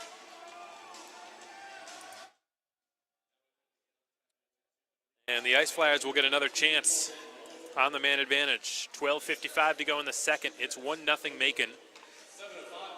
Hooking the call against the Fairbanks, Alaska native, Caleb Cameron, to take a defensive zone faceoff. It will be countered by Brett DeAndrea. A pair of alternate captains taking a critical faceoff here. Cameron able to win it. Caesar can't clear it, didn't get enough on it, but he does get some help in the form of Ben Campbell, who has just chiseled it all the way down. Jesse Kessler, Pensacola's top scoring defenseman this season. He's got 19 points on the campaign. I'd venture to say he's one of the league leaders in ice time per game as well. Zach Urban can't get it by Kessler, right point. Sends it back behind the net. It's Tanner Fraze. Now to Ray Pagazzi. Rolls it back in behind. The puck was on top of the... It was on the red. It wouldn't land. And Zach Urban, that's why he had difficulty with it. He was on top of the boards and underneath the glass. The part at which they connect. Mayhem catch a tough break, and I think there might be an argument here from Pensacola saying that should be delay of game. Urban tried to play it down and I think sort of inadvertently hit it off the mesh behind the net. But the linesman just telling him that he took a deflection or went off the glass first. Jesse Kessler from the right point. Now to Jake Howie, back to Kessler in the deep slot. To DeAndrea, back to Kessler with a one-timer. Stewart the save. He was down on the butterfly. And this is the first we're seeing of Pensacola's second power play unit tonight. At least if I can remember correctly, for that entire 5-on-3, they kept the same 5 skaters out there. The puck immediately trickles on net. Stewart stopped it and allowed Denemy to clear it. On net, it's left off by Chase Perry for Myers-Moore to take over. Swedish defenseman to Tommaso Bucci on his right. Motors down the right side, goes wide on Ben Campbell, shovels it off the backboard. Joseph Drapluck rolls it back around from the direction from which he got it, but it was too far outside of the reach of Bucci. It's recovered in the neutral zone by Myers-Moore. Given now to Bucci again. Drapluck puts it behind his own goal line for Myers-Moore to take over. Moore for Pensacola, making the breakout. 42 seconds remain in this J&J's heating and air penalty kill for Macon. Drapluck puts it behind the net. Oscar Arfelt had it bounce over his stick. And now a 5-player scrum ensues. Bucci escapes with possession, saucers it to the point. Drapluck into the slot. Myers-Moore turns and fires. The knuckleball's wide of the goal. It went off the body in front of Stewart. Marcuse from the far half wall. Out of Bucci. Right point. Will distribute it to the goal line. Meganetti with a shot. Kick save Stewart. Rebound on top of the crease. Slides into the near corner. It's hacked at by Drapluck. He keeps the attack going temporarily. Denemy flutters it into the slot, but not out of the zone. The Mayhem on the cusp of returning to full strength. Wolter's been let out of the box. They have improved to 3 for 3, but they're not out of danger yet. Drapluck's shot goes off the side of the net. And finally, the Mayhem get possession, and Denemy fires it on goal from 200 feet. What a play made by Dylan Denemy. His team desperately needed a change. In the period of the long change, knowing full well if he missed the target, that would have been an icing called against Macon. A huge play by Denemy, but here come the Ice Flyers right back the other way. A shot from the bottom of the left circle by DeAndrea gets blocked by a Macon skate, and Keplinger will skate out with it down the right side as off wing. He puts it across the blue line. Pawlowski jams it free into the near corner, attempts to twist it in front, flutters in the air, and Keplinger sends it around to the far half wall. Brett DeAndrea is there for Pensacola. He is surrounded by Ilitalo and Pawlowski. He manages to roll it around the end wall, out to the near side. The Ice Flyers come away on a 2-on-1. Pagazzi joined by DeAndrea. Pagazzi left circle. DeAndrea's one-timer, fought off by Stewart. Excellent save by the Macon goaltender. That is his best of the game.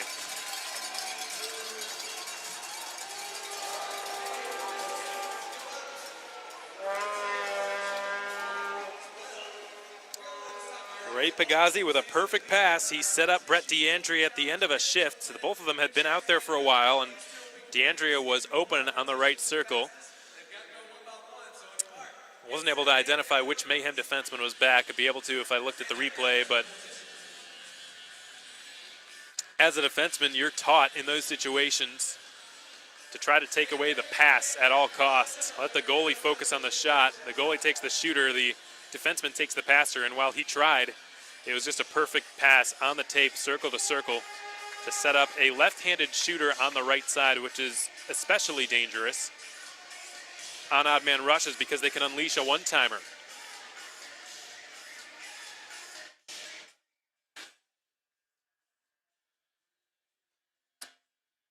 Had DeAndrea been right-handed, Pegasi would have had to lead him a little bit more, almost make it more of a cross crease as opposed to a circle-to-circle pass. But Pegasi put just a perfect pass on the tape, right in the wheelhouse of DeAndrea, in between his skates.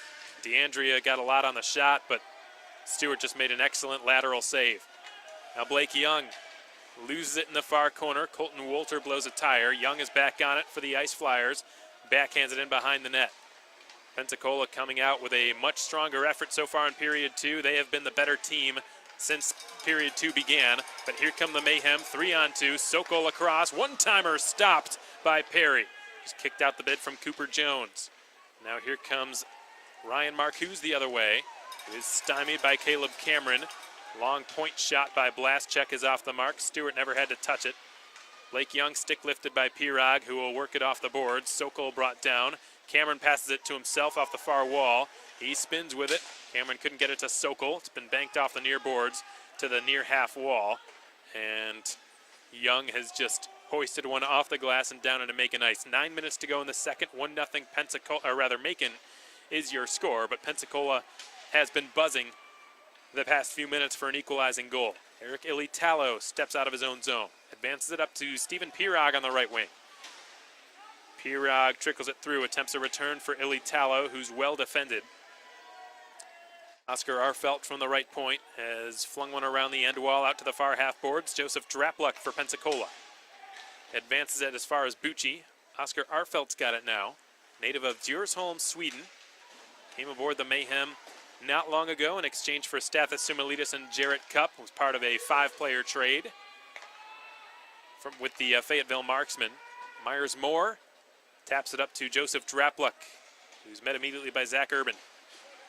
Urban, the Calgary, Alberta native, up to Danny Caesar, across to Campbell. Campbell put it to the blue line. Myers Moore was there for Pensacola. Danny Caesar back to get the puck behind his own goal line. 7:53 to go here in the second. 1-0 Macon. Stephen Pirog still your lone goal scorer. Josh Cousineau, playing in his 300th SPHL game tonight, has banked it off the near half wall and in behind the Ice Flyers net. Ray Pegasi failed to clear it. Sokol saw to that, stick handling in a phone booth, and he's surrounded by 2 much larger players who have cleared it. Out to the opposing blue line, Larry Smith to Cooper Jones. Two of them have formed a formidable defensive pair in their short time together since Cooper Jones was brought aboard from the Evansville Thunderbolts. Both of whom have USHL experience under their belt. Both American-born defensemen. Seem to be a natural fit for one another. Left point drive by Campbell, blocked. Pegasi in the slot on his backhand fires. Missed the net. DeAndrea scoops it up. The Mayhem collapse in the crease. Nathan Campbell, long left point shot, seen by Stewart at the last moment and stopped. Cousineau hammers it off the boards and down. Now inside of 7 minutes. Pensacola really pushing the envelope. Blake Young behind the defense, fires, missed the left post. Colton Wolter overskated it. Blake Young is on it. Tried to center for Marcuse. Young stays on it. He turns, tries to tuck it in, and it goes just wide of the net. Bounces to the near corner. The Mayhem catch a break. Jones bounces it out to Cameron near the red line. The Ice Flyers are humming at the moment, and that is an offside called against Macon.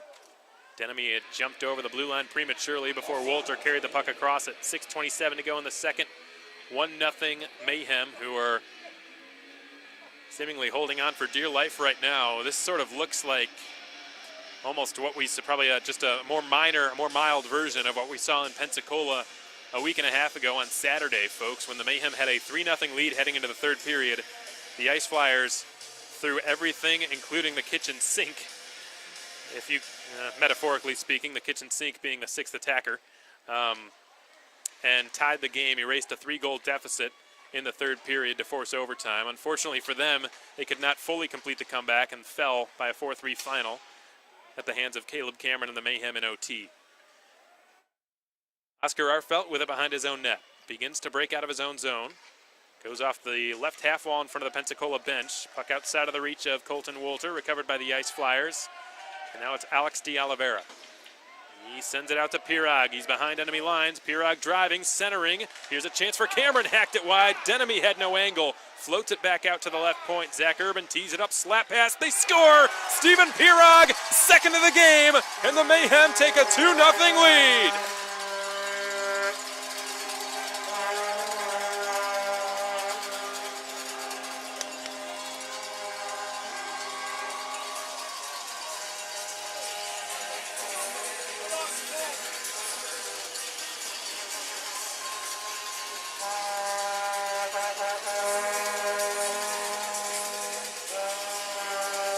Not often do you see the slap pass work at this level, but when it does, it sure is pretty.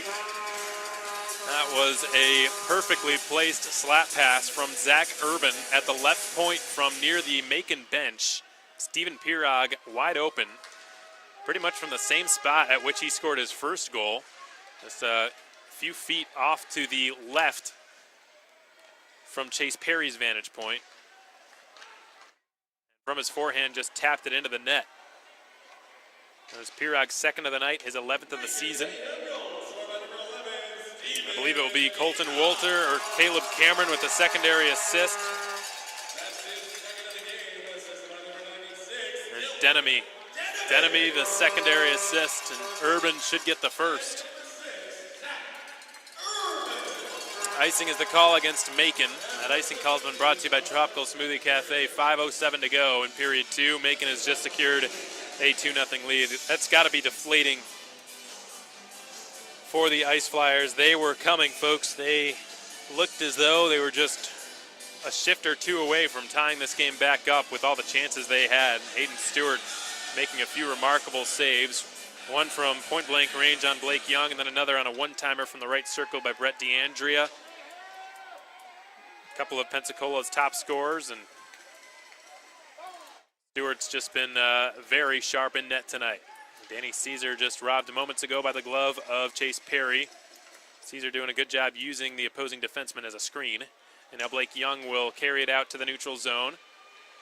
Caesar leaves it off. Pawlowski can't get going, and Blaszczak will motor down the left wing side the other direction. His shot from a bad angle missed the net. Right point Myers Moore, fresh off the bench, had a shot denied by Stewart with a stick save.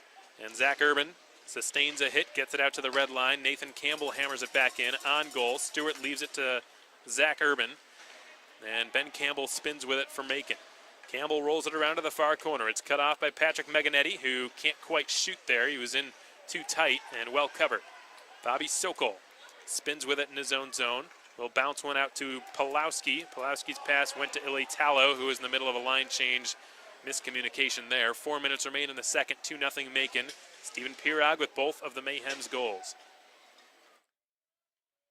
Cooper Jones going over to the far half wall to get it. Sized up and checked into the boards near the Pensacola bench. Bounces its way down in behind the net. Larry Smith had very good body positioning on Tommaso Bucci.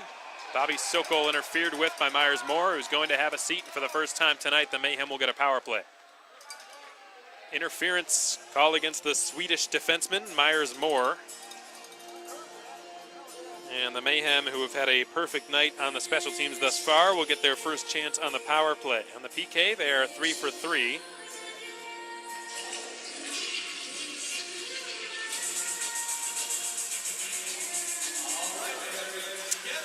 Pensacola's power, or rather their penalty kill, one of the best in the SPHL all season.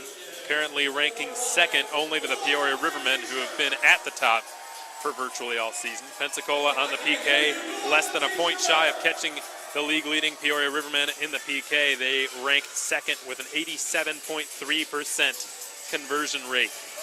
Macon's power play has scored on 14.1% of its chances this season, which is good for 8th best in the SPHL.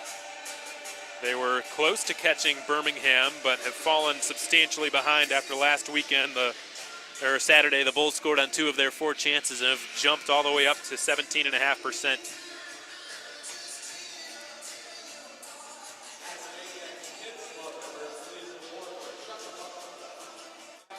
Macon's power play just 1 for its last 10.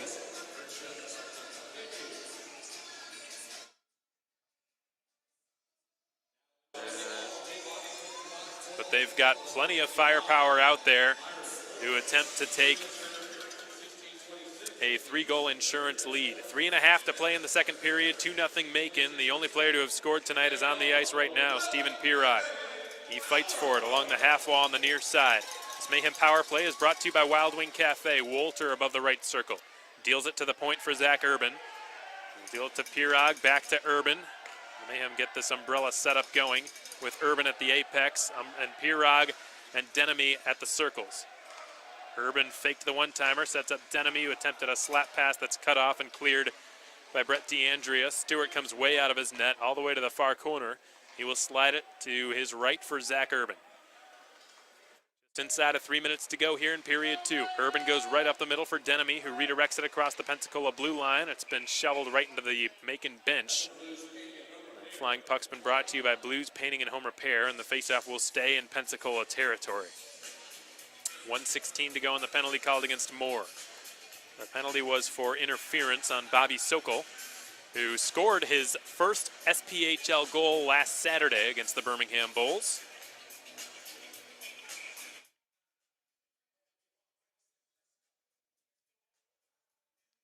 He scored it against a pretty darn good goaltender in Art Bry.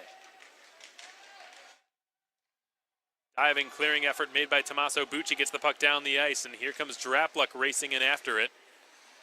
A lot of speed going after that puck between Drapluk and Caesar. Caesar's got it now and backhands it up above the far circle. Bobby Sokol held on to by Drapluk. Sokol kicks it along. Drapluk just with an excellent shift on that penalty kill has gone to the bench. He's earned a well-deserved break. Blake Young took it away from Caesar in the neutral zone. He will come back down the other way. He's dispossessed of it by Oscar Arfelt. Arfelt up to Bobby Sokol. Now Eric Ilitalo spins back with it.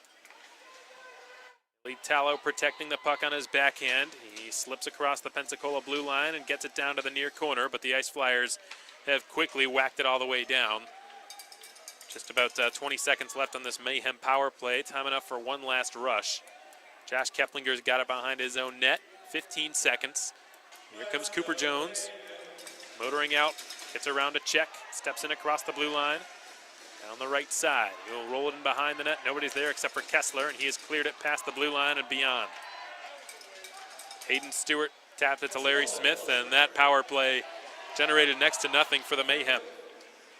The Ice Flyers are back to full strength. Stephen Pirog in pursuit of it, down in the right corner. He wheels behind the net. Here's a chance for Cousineau, denied from pretty point-blank range by Chase Perry. And the Ice Flyers have gotten it out to center. Tanner Fraze passed it to himself. Defended by Larry Smith. Right point, long shot by Myers-Moore, redirected but stopped by Stewart. And now it's Ryan Marcuse switching with Moore, leaving it for him at the goal line. He played one through the crease, and it'll be Keplinger scooping it up at the near half wall. Keplinger heavily outnumbered. He's got 3 Ice Flyers within a couple of feet of him. But he recovers the puck somehow and sends it to Smith, who will feed Cousineau down the left wing. Joined by Wolter. Cousineau feeds the tail gunner. Keplinger shoots, stopped by Chase Perry. And the Ice Flyers have motored out to the neutral zone. Myers-Moore across the blue line. Lost the puck in the slot. Campbell's got it. He will spring Denemy. The Mayhem with tons of numbers in across the Pensacola line. Denemy right side. Gives it across to Cameron. Not in the wheelhouse. Cameron will frustratedly just wheel it back in behind the net with 22 to go in the period.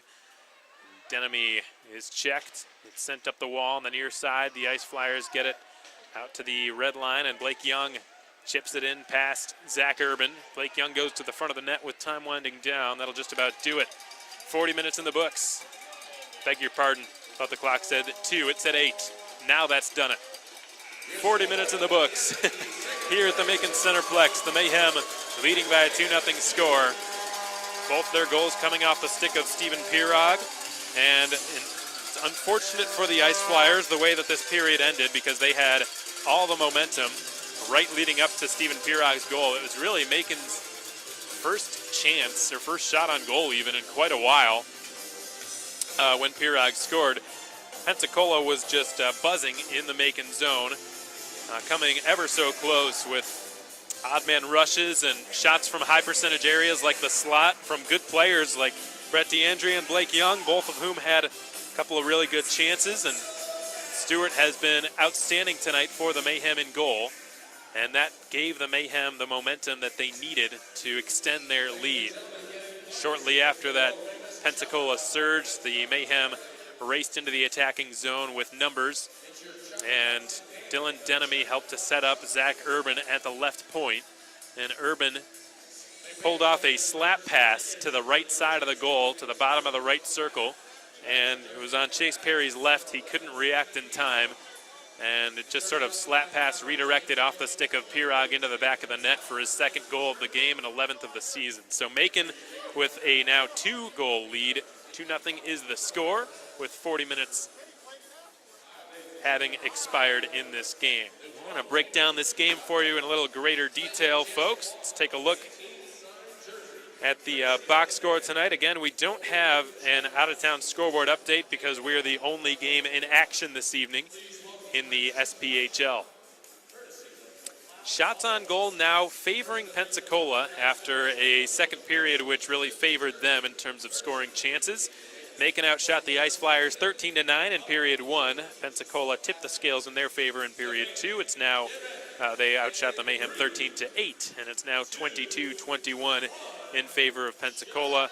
Still a very evenly played game either way you look at it, but the Mayhem find themselves with a 2-0 lead.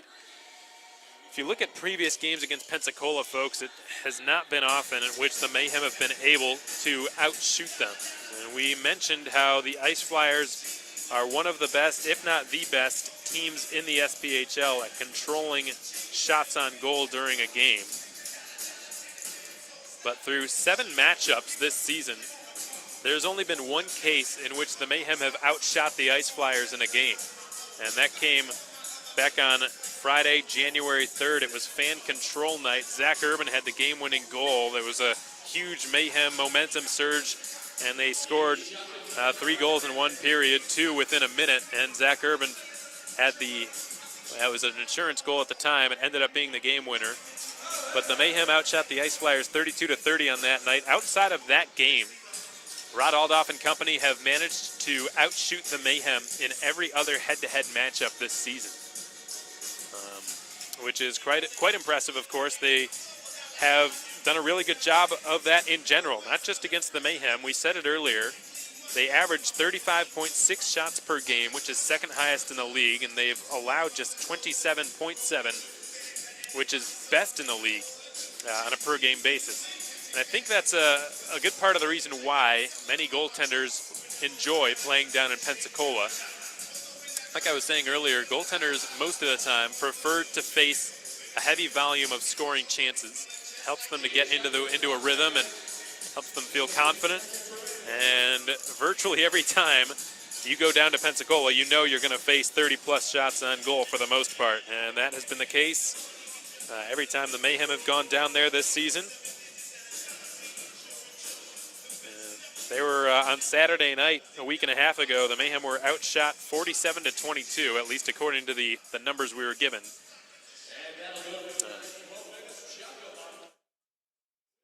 That is the most shots on goal the Mayhem have allowed all season.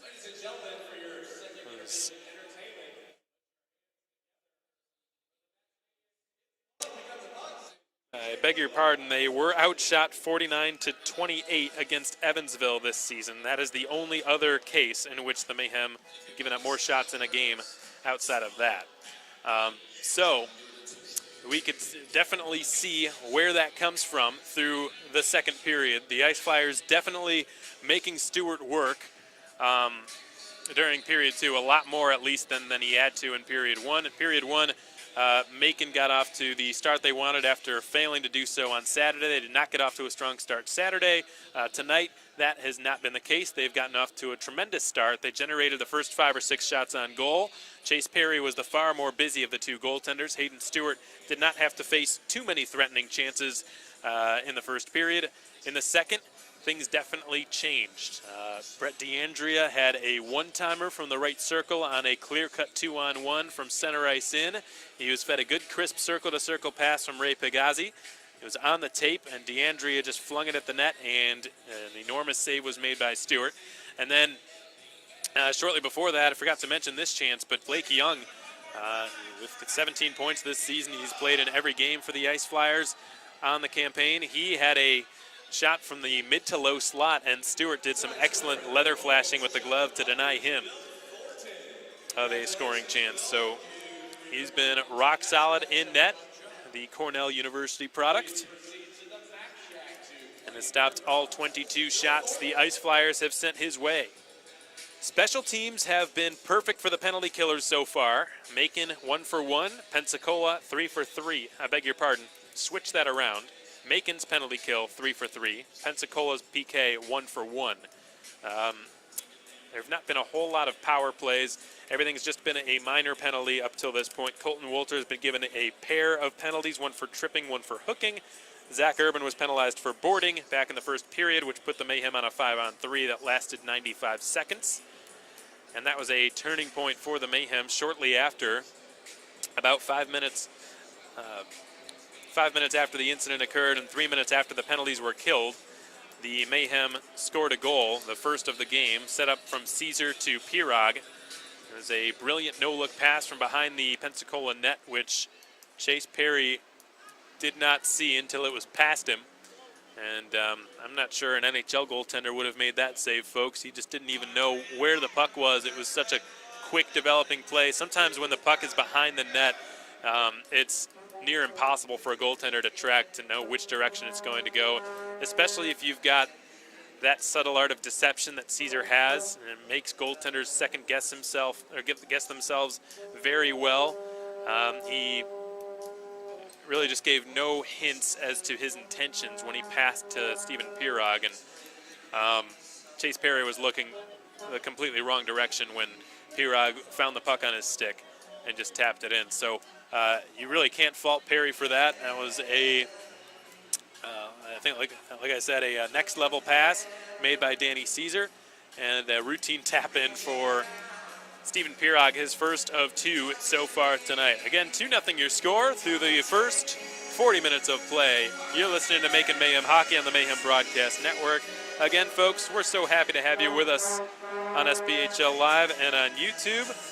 We've got about 10 minutes or so before third period action is brought your way. So in the meantime, please enjoy this excerpt from our last episode of Line Change, the Macon Mayhem Coaches Show, which airs every Tuesday, except for tonight, of course, because we've got a game that's coming your way next on the Mayhem Broadcast Network, folks. When we come back, we'll have third period hockey for you right here at the Macon Centreplex. Enjoy.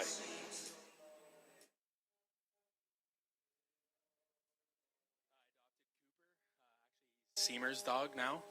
I couldn't bring him across the border because they're banned in Ontario. So Seamer ended up taking him in. Lulu came last year, didn't she?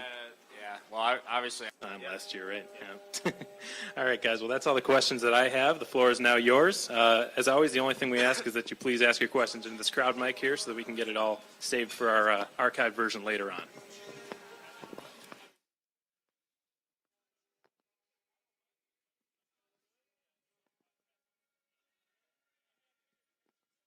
Hey, Coach. I know a lot of fans were saying that it was better to have the struggles that the team was having earlier in the season as opposed to now when it matters the most. Could you just describe to us how you've seen this team grow from the beginning of the year, obviously under Leo, to now with what looks like a better defensive game and an ability to play full 60 minutes? Yeah, I mean, obviously not college where the roster kind of stays the same the whole time. It's, pretty much fluctuating a good bit. So I've just tried to, shake things up with some trades and bringing some guys in, and it's all about, it's a marathon, not a sprint. Got a bit of work to do. Somebody that's really satisfied. You could ask these two guys next to me that's kind of the case, and I want things kind of done perfect, and yet that's not happen or the way I want it, and obviously 9 points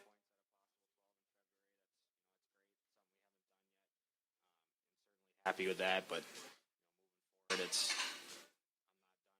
guys in. I'm already looking to bring in some college guys or floor and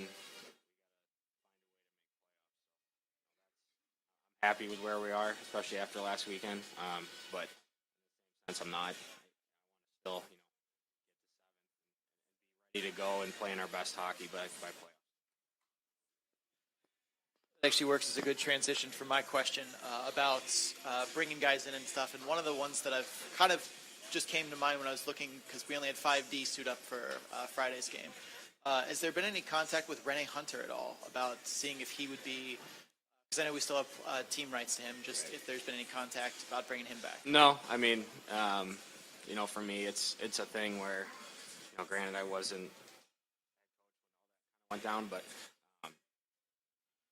somebody kind of, leaves for personal, whatever reason it is, it's, for me, it's not, I feel like my prerogative to reach out, like kind of what I was alluding to before with all these moves is, I want guys that want to be here, that want to get better, that help us win, are here for the right reasons and not the wrong ones. So, for him, I don't know what was kind of going through his mind 100% on, his decision, but, if he wanted to come back, that's something, I'd expect.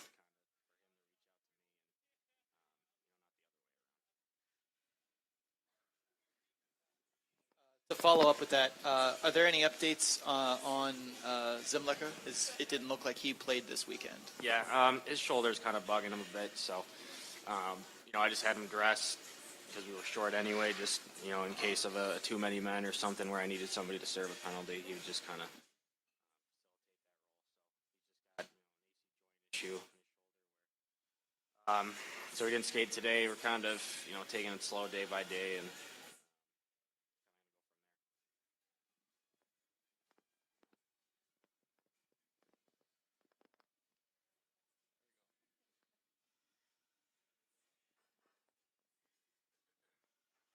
comes down to getting into the playoffs and looking at several teams that we're tied with, but we've played more games than they have. How will that break up?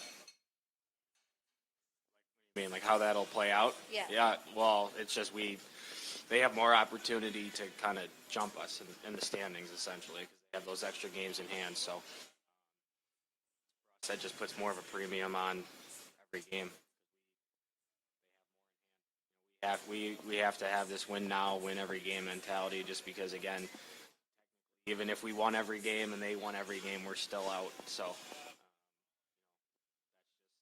that's just what it is. That's just the nature of the schedule and being kind of front-loaded with home games at the beginning of the year. What about Danny Cesar's? Can't really comment on that 100%. We're still kind of, it's better. Yeah, I mean, he skated today, so it's a day-by-day thing. It's kind of, again, I've been telling everybody some of this is not even in my control.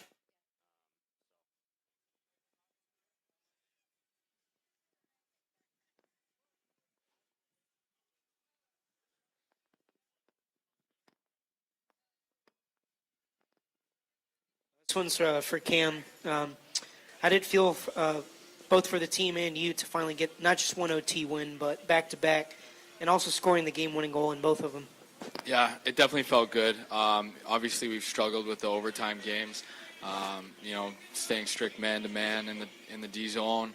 I think it's when it comes to overtime now, with even in the NHL, any league doing the 3-on-3 format, it's all about puck possession. And Mike's talked to us about the one and dones going, trying to get it in the zone and then either losing the puck, and it's the puck's the most valuable thing out there, right? So especially like I said earlier, being able to play with Dill, we really possessed that puck, and the fact that we were able to find get 2 overtime goals to win both games was pretty special, and I think definitely a momentum changing, a big shift in the season. And even like Mike said earlier, when things are going your way, and it feels good. And I definitely think the dressing room was pretty ecstatic after that weekend, and you could see it in the boys that things are changing, and good things are coming our way. So it was big for us.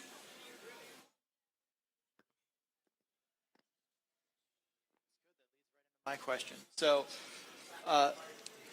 in sports in general, there's a big difference in what I've kind of thought of as being called set pieces, where in football you get to run a specific play every time, whereas in more free-flowing sports you don't really have that. But Friday night there was a set piece in overtime that you made a really interesting choice, and I wanted to ask you about.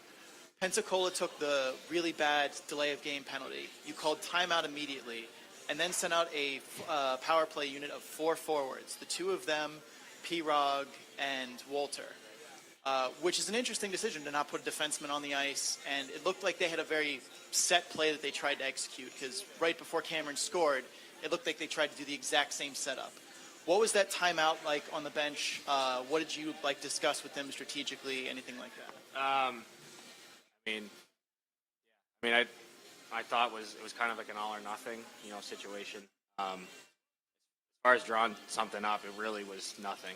It's more, like you said, in football, it's straight lines a bit. You know what I mean? I want to say there's no creativity, but it's different, especially in a 4-on-3 situation. It's, structure where it's just, hey, let's just in a box, rotate to a diamond, do slashes, move. We had to move. That was the only thing I was saying, is we had to keep pucks around the outside and moving to try to find those seam passes and whatnot. So at that point, it was kind of up to them. There was no hey, let's be in a relative box structure. When we moved Walt's kind of net front and back to the goal line, and then I just let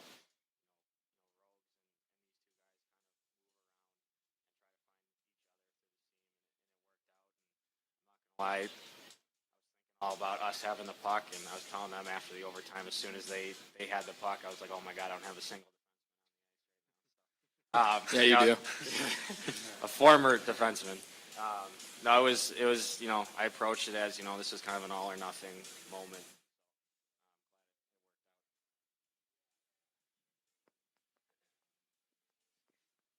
Caleb, Yep. you played forward and you played defense. Which position do you like better?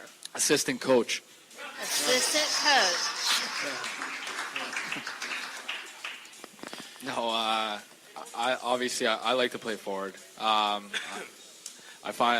would say I'm a full 200-foot player. So even though I'm a forward, I'm definitely like to play in the D zone, helping the guys get out of the zone, and then getting up the ice to create offense. So it's kind of give or take. Obviously, I love to play forward, but I love my defensive play as well.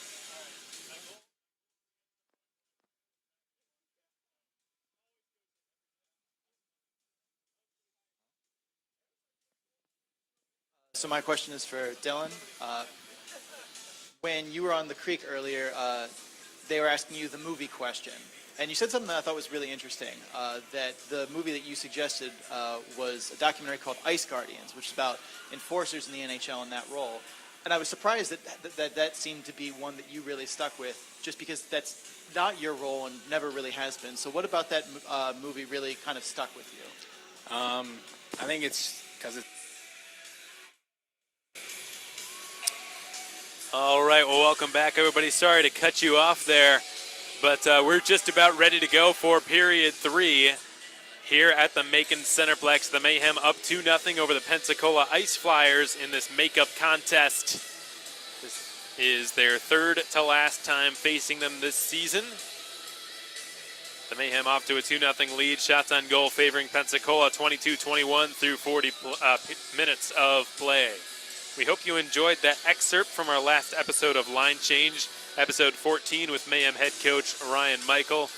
It aired last Tuesday, 1 week ago, following the Pensacola series, after which Caleb Cameron was named as the player of the week in the SPHL, presented by Warrior Hockey. Dylan Denemy played a big part in that weekend as well, registering the primary assist on both of Caleb Cameron's game-winning goals in overtime. So as such, they were selected. It was the 1-year anniversary episode of Line Change. And as such, I gave the fans the opportunity to decide which players they wanted to see. They voted, the majority had spoken and had asked to see Caleb Cameron and Dylan Denemy. So that's who we brought last week. They both did an outstanding job. So we hope you enjoyed listening to those two guys. answer some Q&A from the crowd.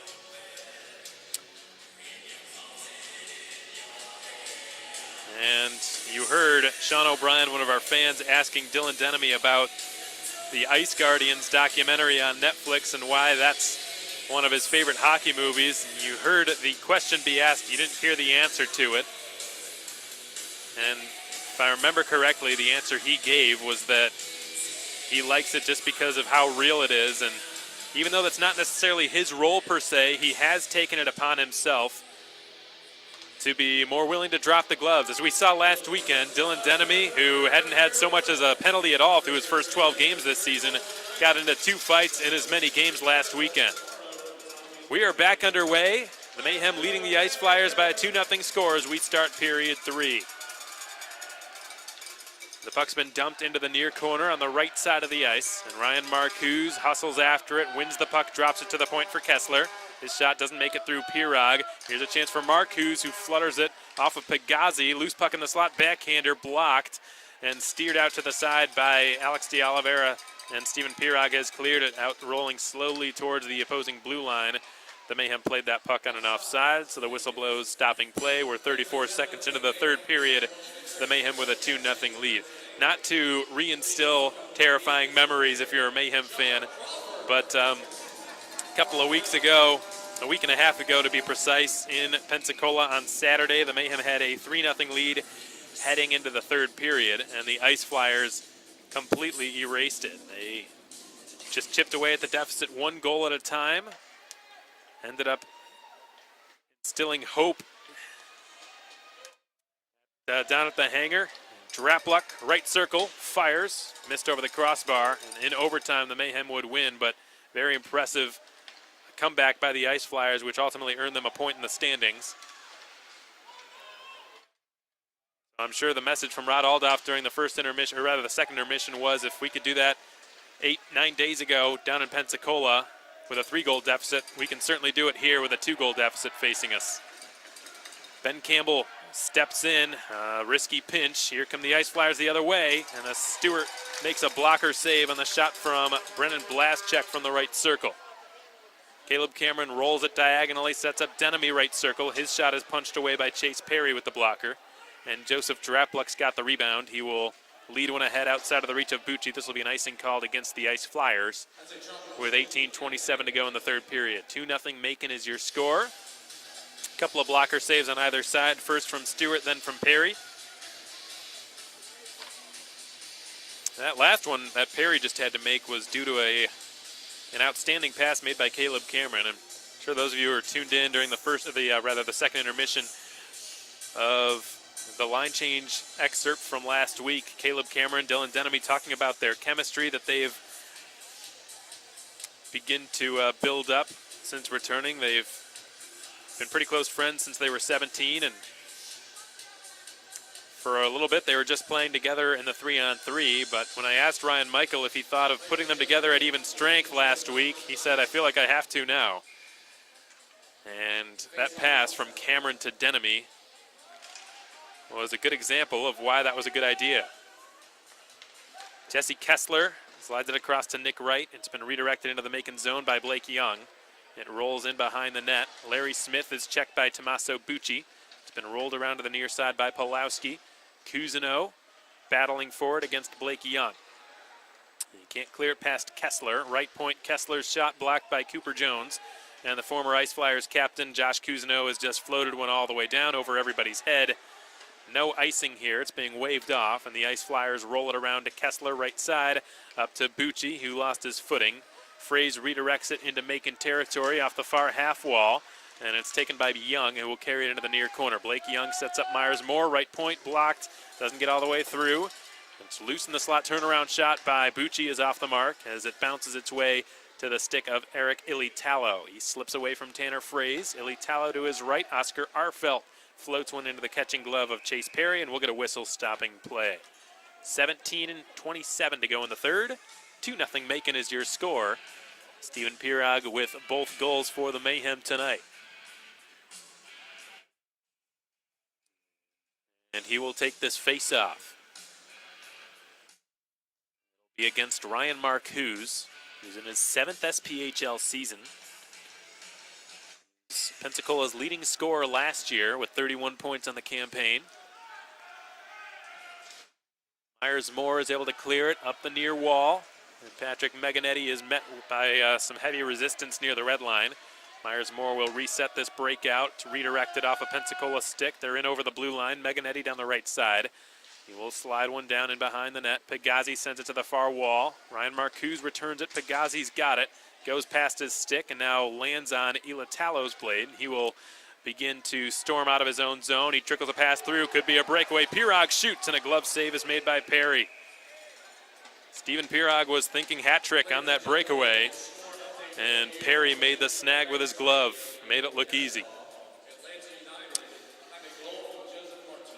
In the shootout, last Friday against Fayetteville, Steven Pirog scored from a pretty similar spot, also went high glove on Brody Clays, managed to beat him, but could not get the better of Chase Perry. Colton Wolter with an offensive zone faceoff win. Cameron couldn't get a shot off the draw, and it'll be Joseph Drapluk back the other way. He will chip one into the Macon zone. After it is Brennan Blaschek, who's ridden off the puck by Denemy. Denemy begins to motor out with it. Wolter was held up from behind. And Cameron down the right side, steps over the blue line, put it into the slot, nobody's there. And the Ice Flyers retain control. It is Jake Howie for Pensacola, coming off a hat trick performance in Huntsville last Saturday. Now here comes DeAndrea, had his shot get blocked by Ben Campbell. Campbell banks it off the end wall. Zach Urban, who assisted on Steven Pirog's most recent goal, will find Denemy at center. Left off for Wolter, and he floats it across, hoping for Cameron. The puck was between the skates of Moore. Cameron couldn't do much there. Urban, right point, rolls it back in behind the goal line. Myers-Moore intercepts and will send it up the far wing. Brennan Blaschek from the red line has dumped it in. Behind the net, Hayden Stewart, with 4 minutes having expired in period 3, will dump it off to Larry Smith behind his net. 15:50 now to go in the third. 2-0 Macon. Smith distributes it to Cooper Jones. Down the left wing side, he'll skate it. Across the blue line, leads it ahead. Pulowski tipped it on, and it's stopped by Chase Perry. Now from the far corner, it's going to be Tommaso Bucci, whose clearing attempt just barely had enough juice on it. And the Ice Flyers gain the Macon zone. It's Blake Young from the far half wall in front of the K1 dasher boards. Tanner Fraze from the far corner now is pursued by Cooper Jones. Whacked at, goes in behind the net. Tommaso Bucci's got it. He slips it in front, goes through the crease.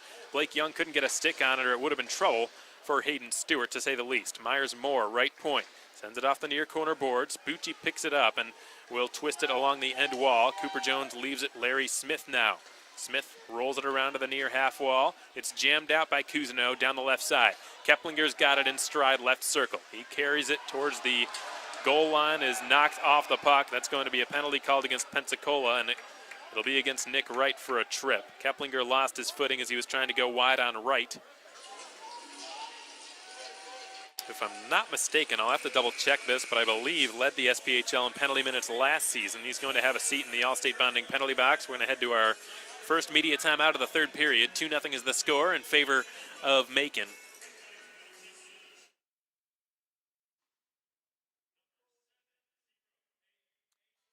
And this will be Macon's second power play of the game.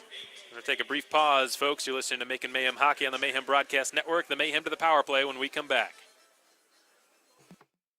Beloved Family 4-Pack is back. The Mayhem are offering this incredibly affordable package for several games throughout the season.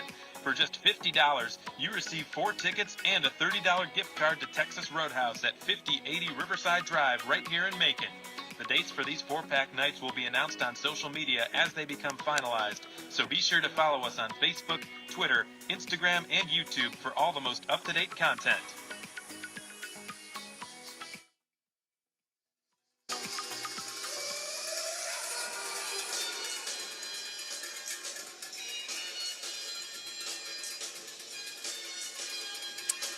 So I've just confirmed Nick Wright did, in fact, lead the league in penalty minutes last season, 164 on the campaign. He's in the box now. The Mayhem to the power play for just the second time tonight. Cameron from in tight fed a pass from between his skates, not in anyone's wheelhouse. Urban's going to have to backpedal to his own zone and slide it across to Steven Pirog, who begins to accelerate it across the Pensacola line.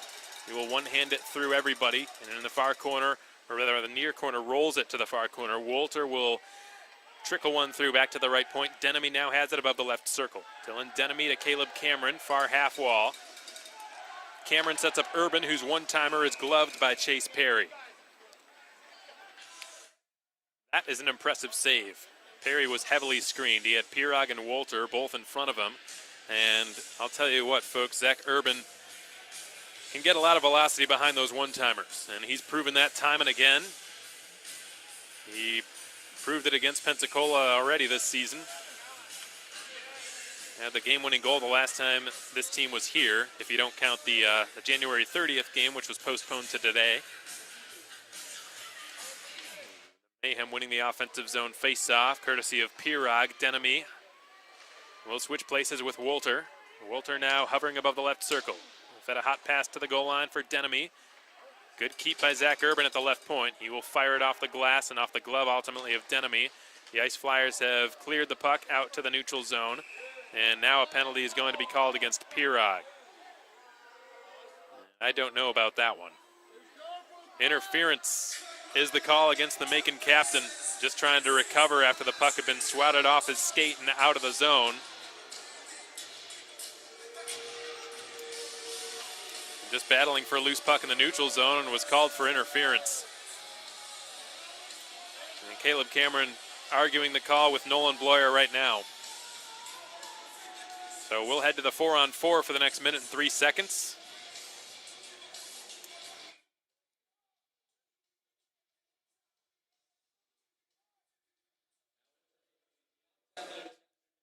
Mayhem dropping to 0 for 2 on their power play. And after the next minute and 3 seconds expire, we'll head to a 57-second long Pensacola power play. Danny Caesar from the near wall. Puts it behind his own net, past Arfelt. Larry Smith tried to return it to Arfelt, didn't work out, but he recovered and jammed it up the far wall.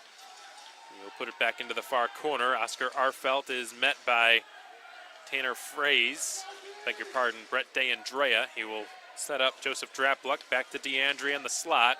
His shot flutters up in the air. It's gloved down and turned on net, stopped by Stewart. What a save with his pads. The initial shot from DeAndrea was blocked by a stick, fluttered up in the air, and Stewart stayed with it the whole time as Joseph Drapluck put it down to his stick and whacked it at the net while turning. Stewart made an impressive pad stop. 13:27 remaining in the third period, 2-0 in favor of Macon. Stephen Pirog, the man who has scored both of Macon's goals, now in the Beyond Taboo Tattoo penalty box. Joined by Nick Wright, who is in the Allstate Bonding penalty box for the next 33 seconds. The puck drops, Ray Pagazzi off the draw. Backhands it to the line for Nathan Campbell. He tees up a slap pass that just missed the stick of DeAndrea, but he stays on it. DeAndrea slides it into the near corner. Larry Smith there to intercept. He will feed it to Denemy and get it back from him. Larry Smith, far side, is pickpocketed, stays on it. Josh Cousineau trying to help him out, and a quick shot from Pagazzi gets blocked. And now it's played by Cooper Jones, who will angle it off the half wall on the near side. Cousineau again. Hayden Stewart tapping his stick, signifying the end of the penalty called against Nick Wright, who's been let out of the box. Nick Wright will skate immediately over to the Pensacola bench and will be replaced by Ryan Marcuse, another forward. So Pensacola gets its power play unit out there for a 45-second man advantage. Tommaso Bucci rims it around to the far half wall. Patrick Meganetti's got it, but he's closed off by Zach Urban behind the net. Denemy going over, racing after that puck against Myers Moore, who gets to it first and rolls it to the line for Marcuse. Moore's got it now, left circle, fires, saves Stewart, rebound. Bucci shoots, saved by Stewart, sliding over from his right to his left to deny Tommaso Bucci, Pensacola's leading scorer, from a shot from the bottom of the right circle. The Mayhem have alleviated the pressure. Time for one last rush on this Ice Flyers power play. Moore leads the charge into the Macon zone, not allowing for the Mayhem to get a change. Moore with a long wrist shot. I don't know if Stewart saw it. It went wide to the right post. Caesar's got it far corner. Pirog getting ready to join his team. He's out there. Caesar hoists one up in the air, and it lands near the blue line. And Pirog threw a hit on Kessler, who caught the puck that Caesar had just cleared down. The Mayhem back to full strength, have improved to 4 for 4 on the J&J's Heating and Air penalty kill tonight. Both PK units have been perfect this evening. Jesse Kessler into the middle for DeAndrea, knocked away by Sokol and followed up by Pulowski. He will jam it back in beneath the Pensacola goal line. Jesse Kessler reverses it, A good hit is thrown by Sokol into the near half wall. And it's Myers-Moore to Kessler. Kessler up to Tanner Fraze, who rims it around the boards and in behind the net. Arfelt allows the pass from Stewart to go between his skates. Brennan Blaschek took a spill in front of the Macon net. Blaschek goes now behind the net to battle for it against Alex de Oliveira. He's got it. Blaschek leaves it. Now it's Howie at the right point with a long wrist shot that Stewart was able to track through the screen and make the save with his glove. Tell you folks, the crowd absolutely loving Hayden Stewart's efforts in goal tonight. And what a night he is having. 10:53 to go. 2-0 Macon. We're in the third period. The Ice Flyers have not been able to solve Stewart yet.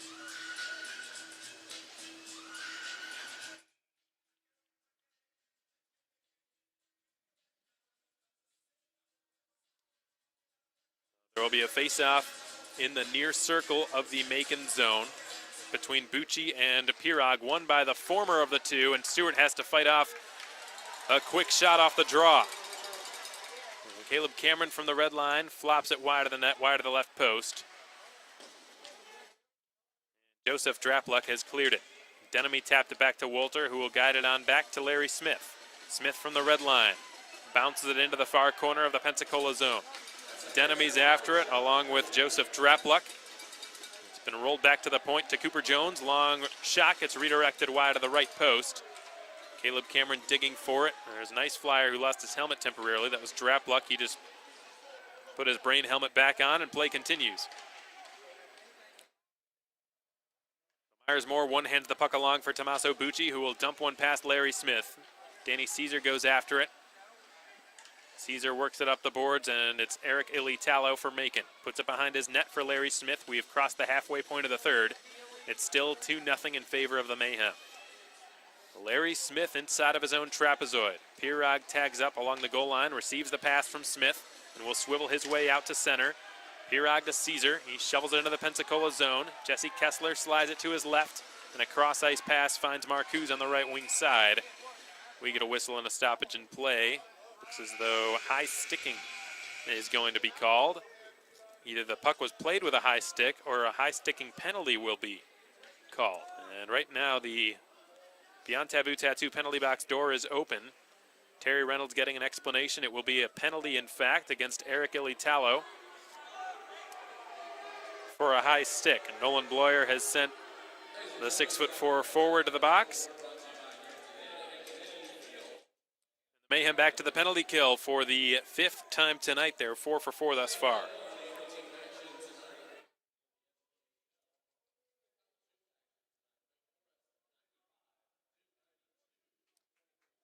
We're going to be back in just a moment, folks. When we come back, Pensacola will go to a power play with a chance to cut this Mayhem lead in half. Trying to plan out a night of fun for an upcoming birthday? Why not spend it right here with the Mayhem? The Tommy's Bakery and Cafe Birthday Suite is available right here at the Macon Centreplex for all home games during the 2019-20 season.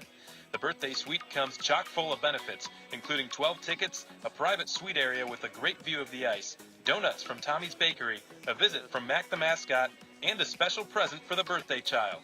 All of this for just $250, with additional tickets available for $12 each. Visit MaconMayhem.com or call our office for more information.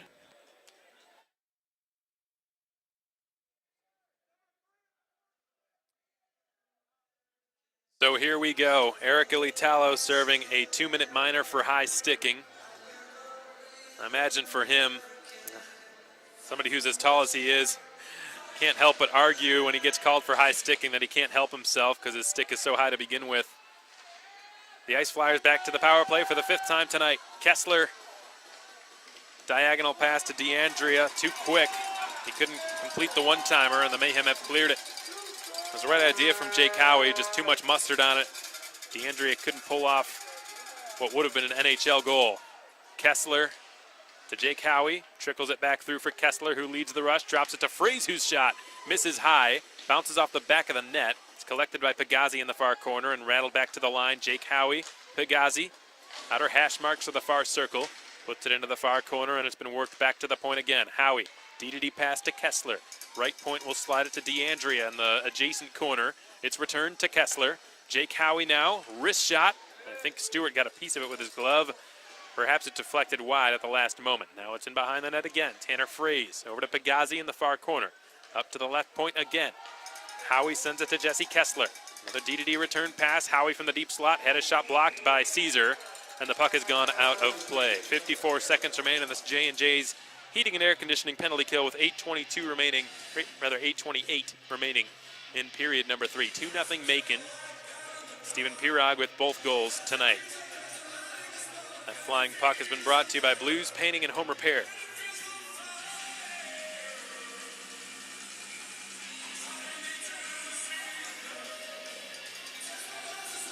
Stephen Pirog winning the defensive zone faceoff cleanly. Oscar Arfelt's got it. Behind the net, coughs it up. It's in the slot, rolled back up to Drapluck, who salvages it. And Myers-Moore, however, is checked by Denemy into the half wall near the Beyond Taboo Tattoo penalty box. Denemy surrounded by Ice Flyers. We get a whistle here. The puck was, it looks like, underneath Myers-Moore, and Nolan Bloyer must have lost sight of it because he blew the whistle. Not very often do you see, in this day and age, the puck being frozen along the boards because the official has lost sight of it. It used to happen way back in the day a lot more often than it does now. It used to be more of a tactic to delay their opponents from an onslaught. And D'Oliveira blows a tire. Drapluck will shoot. Shoulder saved by Stewart.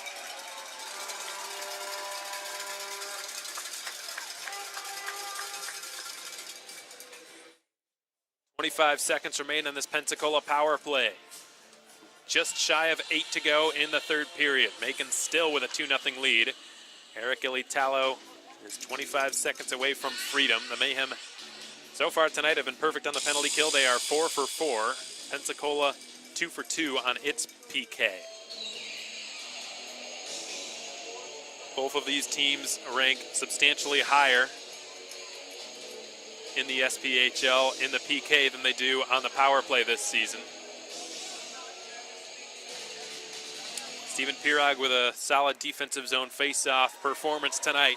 Oscar Arfelt motors out to the red line. Will try to pass it to himself, but he's closed off by Drapluck with a good hit into the half wall. Here comes Bucci, time winding down on the man advantage for the Ice Flyers. Good stick by Denemy, he turns on the Jets. Fresh off the bench is Jesse Kessler, who's caught flat-footed. Denemy chips it right around him and goes into the far corner. Dylan Denemy spins, lost the puck. Cooper Jones hammers it back in, sustains a check, calling for it Marcuse. The Mayhem have returned to full strength as DeAndrea will backhand a pass up the wing on the far side. It's played by Brennan Blaschek, who's got a turn. Blaschek making his Ice Flyers debut tonight. Led it back to the blue line where Marcuse had it swatted off his stick by Bobby Sokol. Myers-Moore's got it now. He drops it back to Jesse Kessler. Kessler, Pensacola's top scoring defenseman this season with 19 points on the campaign, 17 of which are assists. Fraze flops one in behind the net. Cooper Jones sends it off the end wall. Ben Campbell trying to skate out with it. But it's taken instead by the Ice Flyers. Myers-Moore with a long screenshot. Stewart the save, rebound in the crease, and Stewart's got it. Oh, and he might be in some pain, folks. He looked like after making that save, he might have pulled something. He looks to be in some discomfort.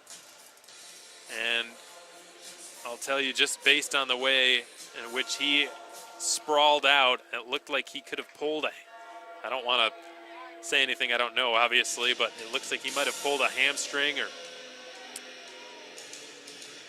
he looks like he's getting back up, drinking from his bottle. He appears to be fine, but after sprawling out like that, he definitely did not look right for a second there, but he tells the linesman he's good to go, and that is a welcome sight if you're a Mayhem fan.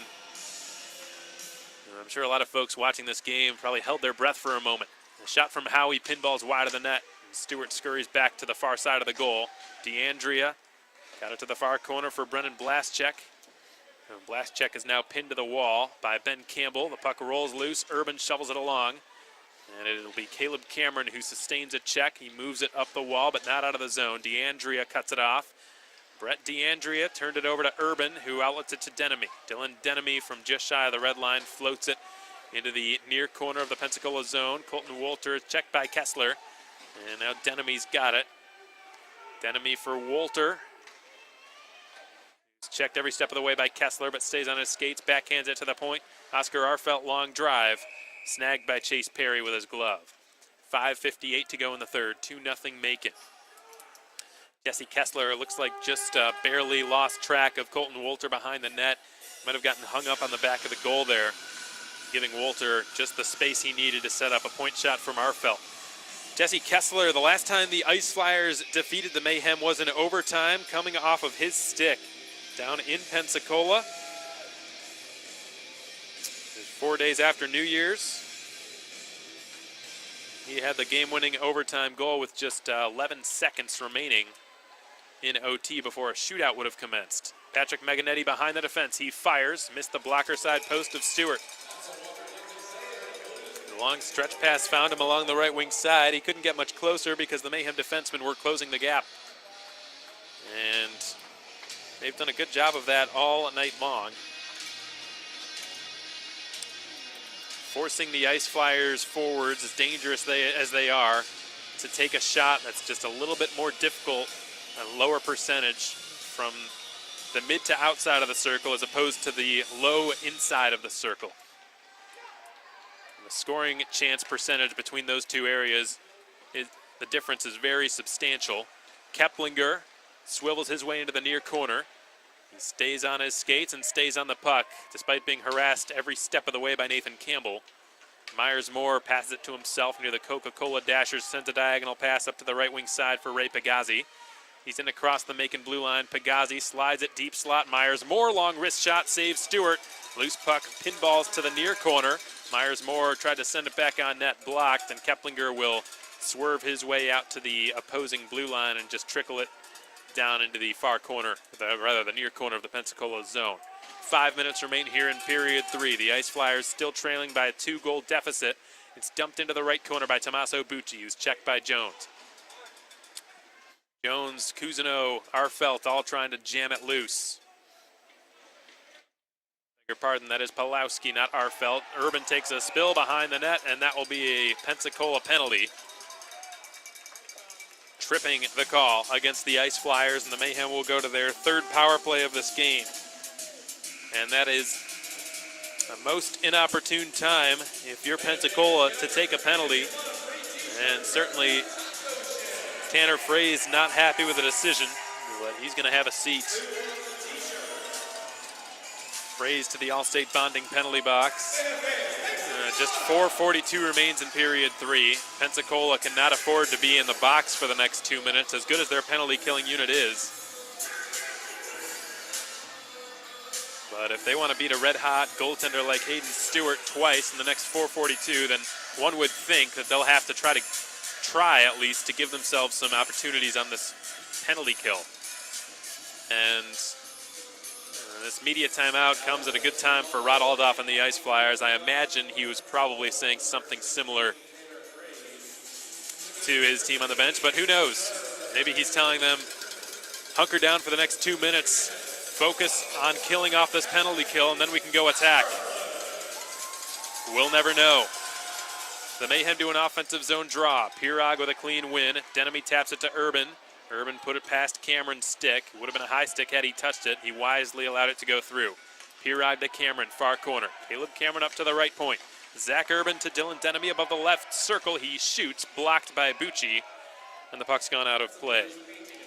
Flying puck's been brought to you by Blues Painting and Home Repair.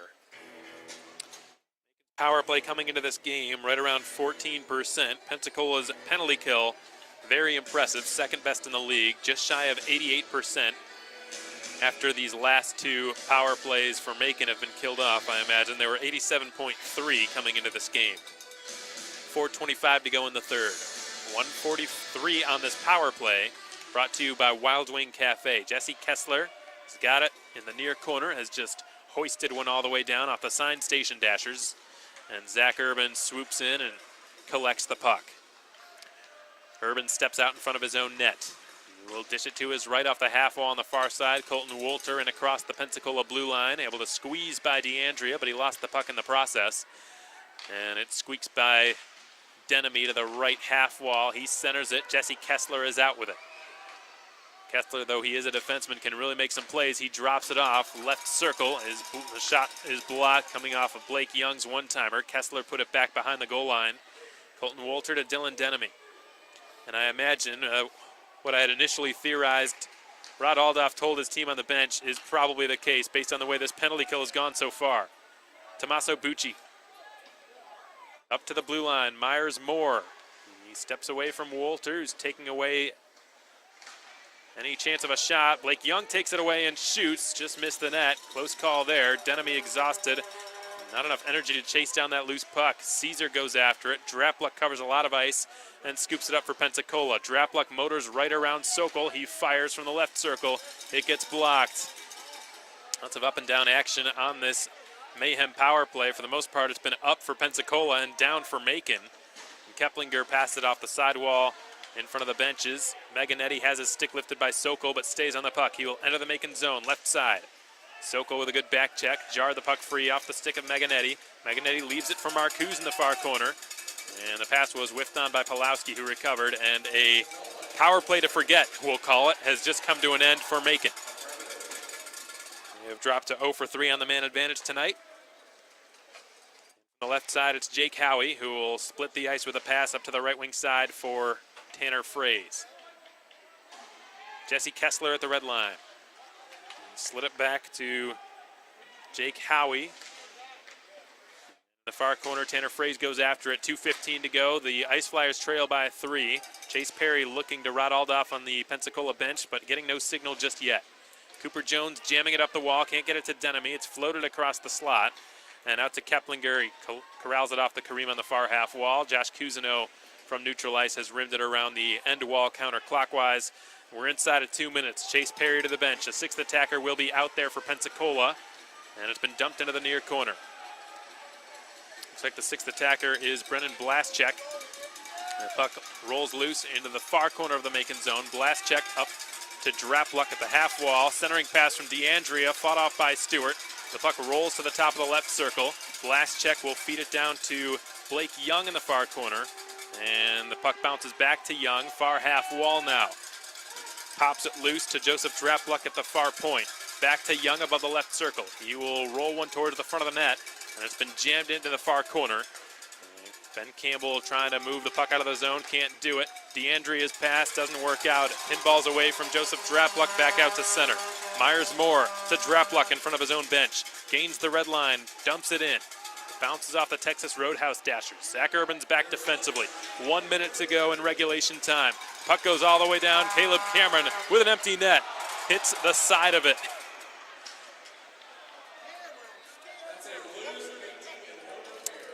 And that flying puck's been brought to you by Blues Painting and Home Repair. That's not the sponsorship read that Caleb Cameron was hoping for.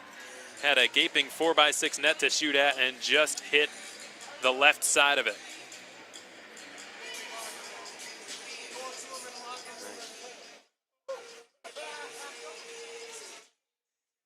Poor Caleb Cameron, after such an outstanding weekend down in Pensacola last weekend, has just had a couple of uncharacteristic blunders the past few games, with that instance just happening, and then the shootout against Fayetteville.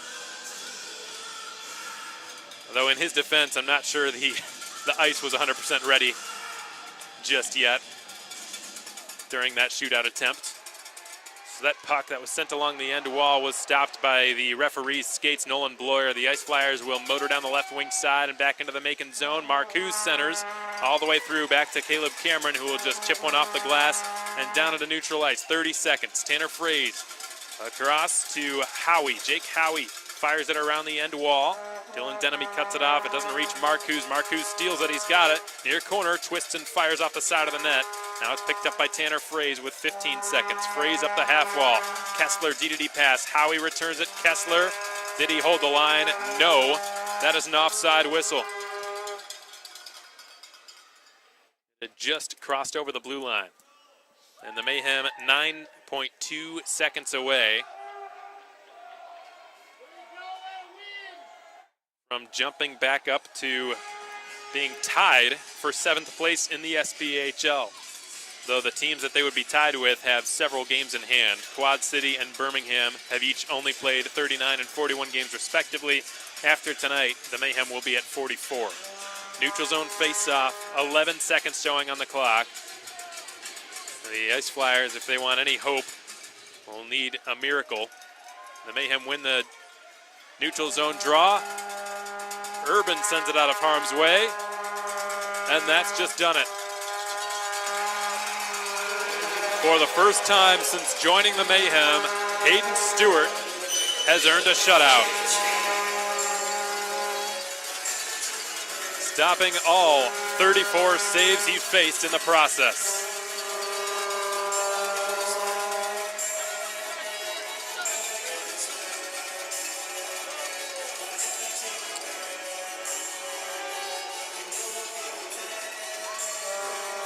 The Mayhem are coming off a shutout win against Fayetteville just 4 days ago.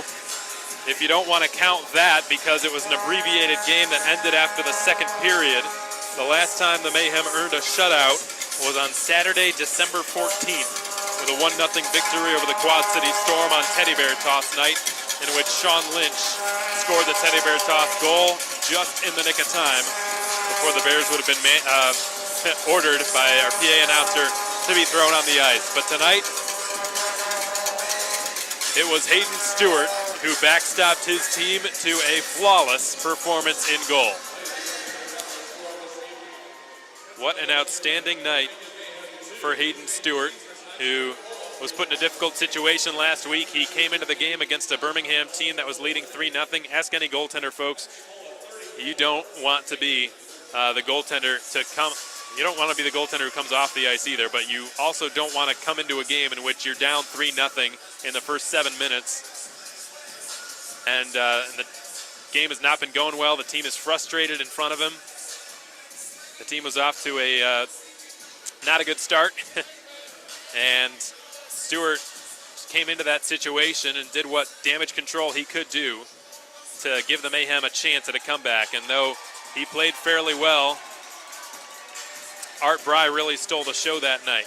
So for him, I'm sure, for Hayden Stewart, this night feels spectacular. His first shutout with the Mayhem, 34 saves against a very challenging foe. The 3-star selection will take place right now down in the far corner.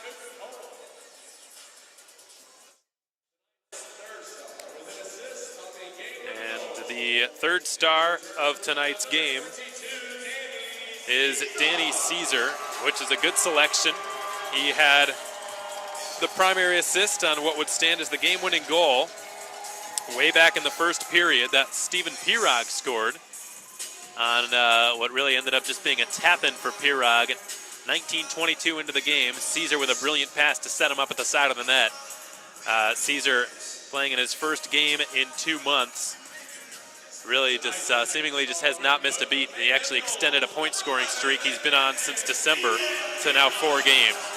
And Stephen Pirog, the Mayhem captain, who scored both goals tonight, was a fairly obvious choice for our 2nd star of the game. And the only thing that could be more obvious than that is what's coming next. The 1st star of tonight's game, giving the Mayhem their 3rd shutout this season, Hayden Stewart, who gets a raucous round of applause for those who have stuck around here at the Macon Centreplex for an enjoyable night of Tuesday night hockey to wrap up a 3-game homestand. Hayden Stewart with his first shutout with the Mayhem, 34 saves on the night. Really just slammed the door shut on every opportunity. Were it not for his efforts, who knows how this game would have turned out.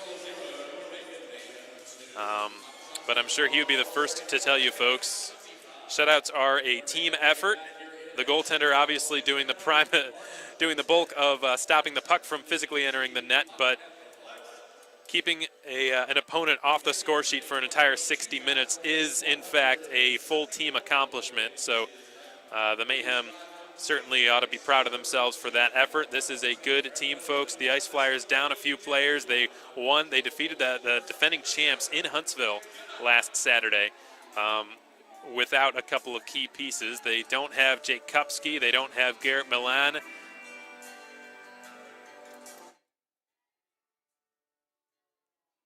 They don't have Eddie Matsushima. He hasn't been around for a while, but they're missing a lot of their star power. And I think as such, we've seen them come into this little slump that they've been on, but they snapped that slump on Saturday against Huntsville. And Ryan Michael said it in the pregame show. They looked hungry. They looked dangerous. Despite the players they were missing, they are still a very challenging opponent. But the Mayhem put their best foot forward after a frustrating result last Saturday against Birmingham. Have come away with a 2-0 victory against Pensacola. That has now evened the season series. Both teams have won 4 games head-to-head against one another this season. There will be 2 more at the end of the campaign, March 27th, March 28th. That will be the next and final time the Mayhem see the Ice Flyers this regular season. Our next home game, folks, will be on Tuesday, March 10th against the Knoxville Ice Bears. It'll be a Taco Tuesday night. We've yet to get all the details worked out, but as always, we'll be sure to publish them on Mayhem social media and on our MailChimp, of course, as they become finalized. We hope to see you out here at the Macon Centreplex. The Mayhem, in the meantime, will head up to Knoxville and Birmingham this weekend to take on the Ice Bears and the Bulls on Friday and Saturday night, respectively. The latter of those 2 games in particular will be critical because the Bulls just defeated the Mayhem in regulation. That is one of the teams they are vying for playoff berth with, and that will be a very important game out at the Pelham Civic Complex, where they have not won a game this season, albeit a very small sample size. They've only played there once, if you don't count the preseason, and they fell by a 5-1 score. The Mayhem hoping for a better result in Birmingham next Saturday. And then, of course, on Friday, February 28th, it's Leap Year Day next Saturday. So tune on in. I believe Eli Gold, the voice of Alabama Crimson Tide football, and the Birmingham Bulls will have the call on that night next Saturday as the Mayhem battle for the Bulls in a game that will have very substantial playoff implications. Again, thanks so much for tuning in tonight, folks, in the Mayhem Broadcast Network. We're so glad you decided to do so. An enjoyable night of Tuesday night hockey here at the Centreplex. Again, our next home game will be on March 10th. It'll be another Tuesday game. We hope to have you out here. For tickets, visit our website, MaconMayhem.com, under the Tickets tab. You can purchase them via Ticketmaster or just swing by the box office right here at 200 Coliseum Drive. Till then, so long, everyone. Thanks for tuning in, and enjoy the rest of your week. Alex Von Coitel signing off from the Macon Centerplex in Middle Georgia. We'll see you next time.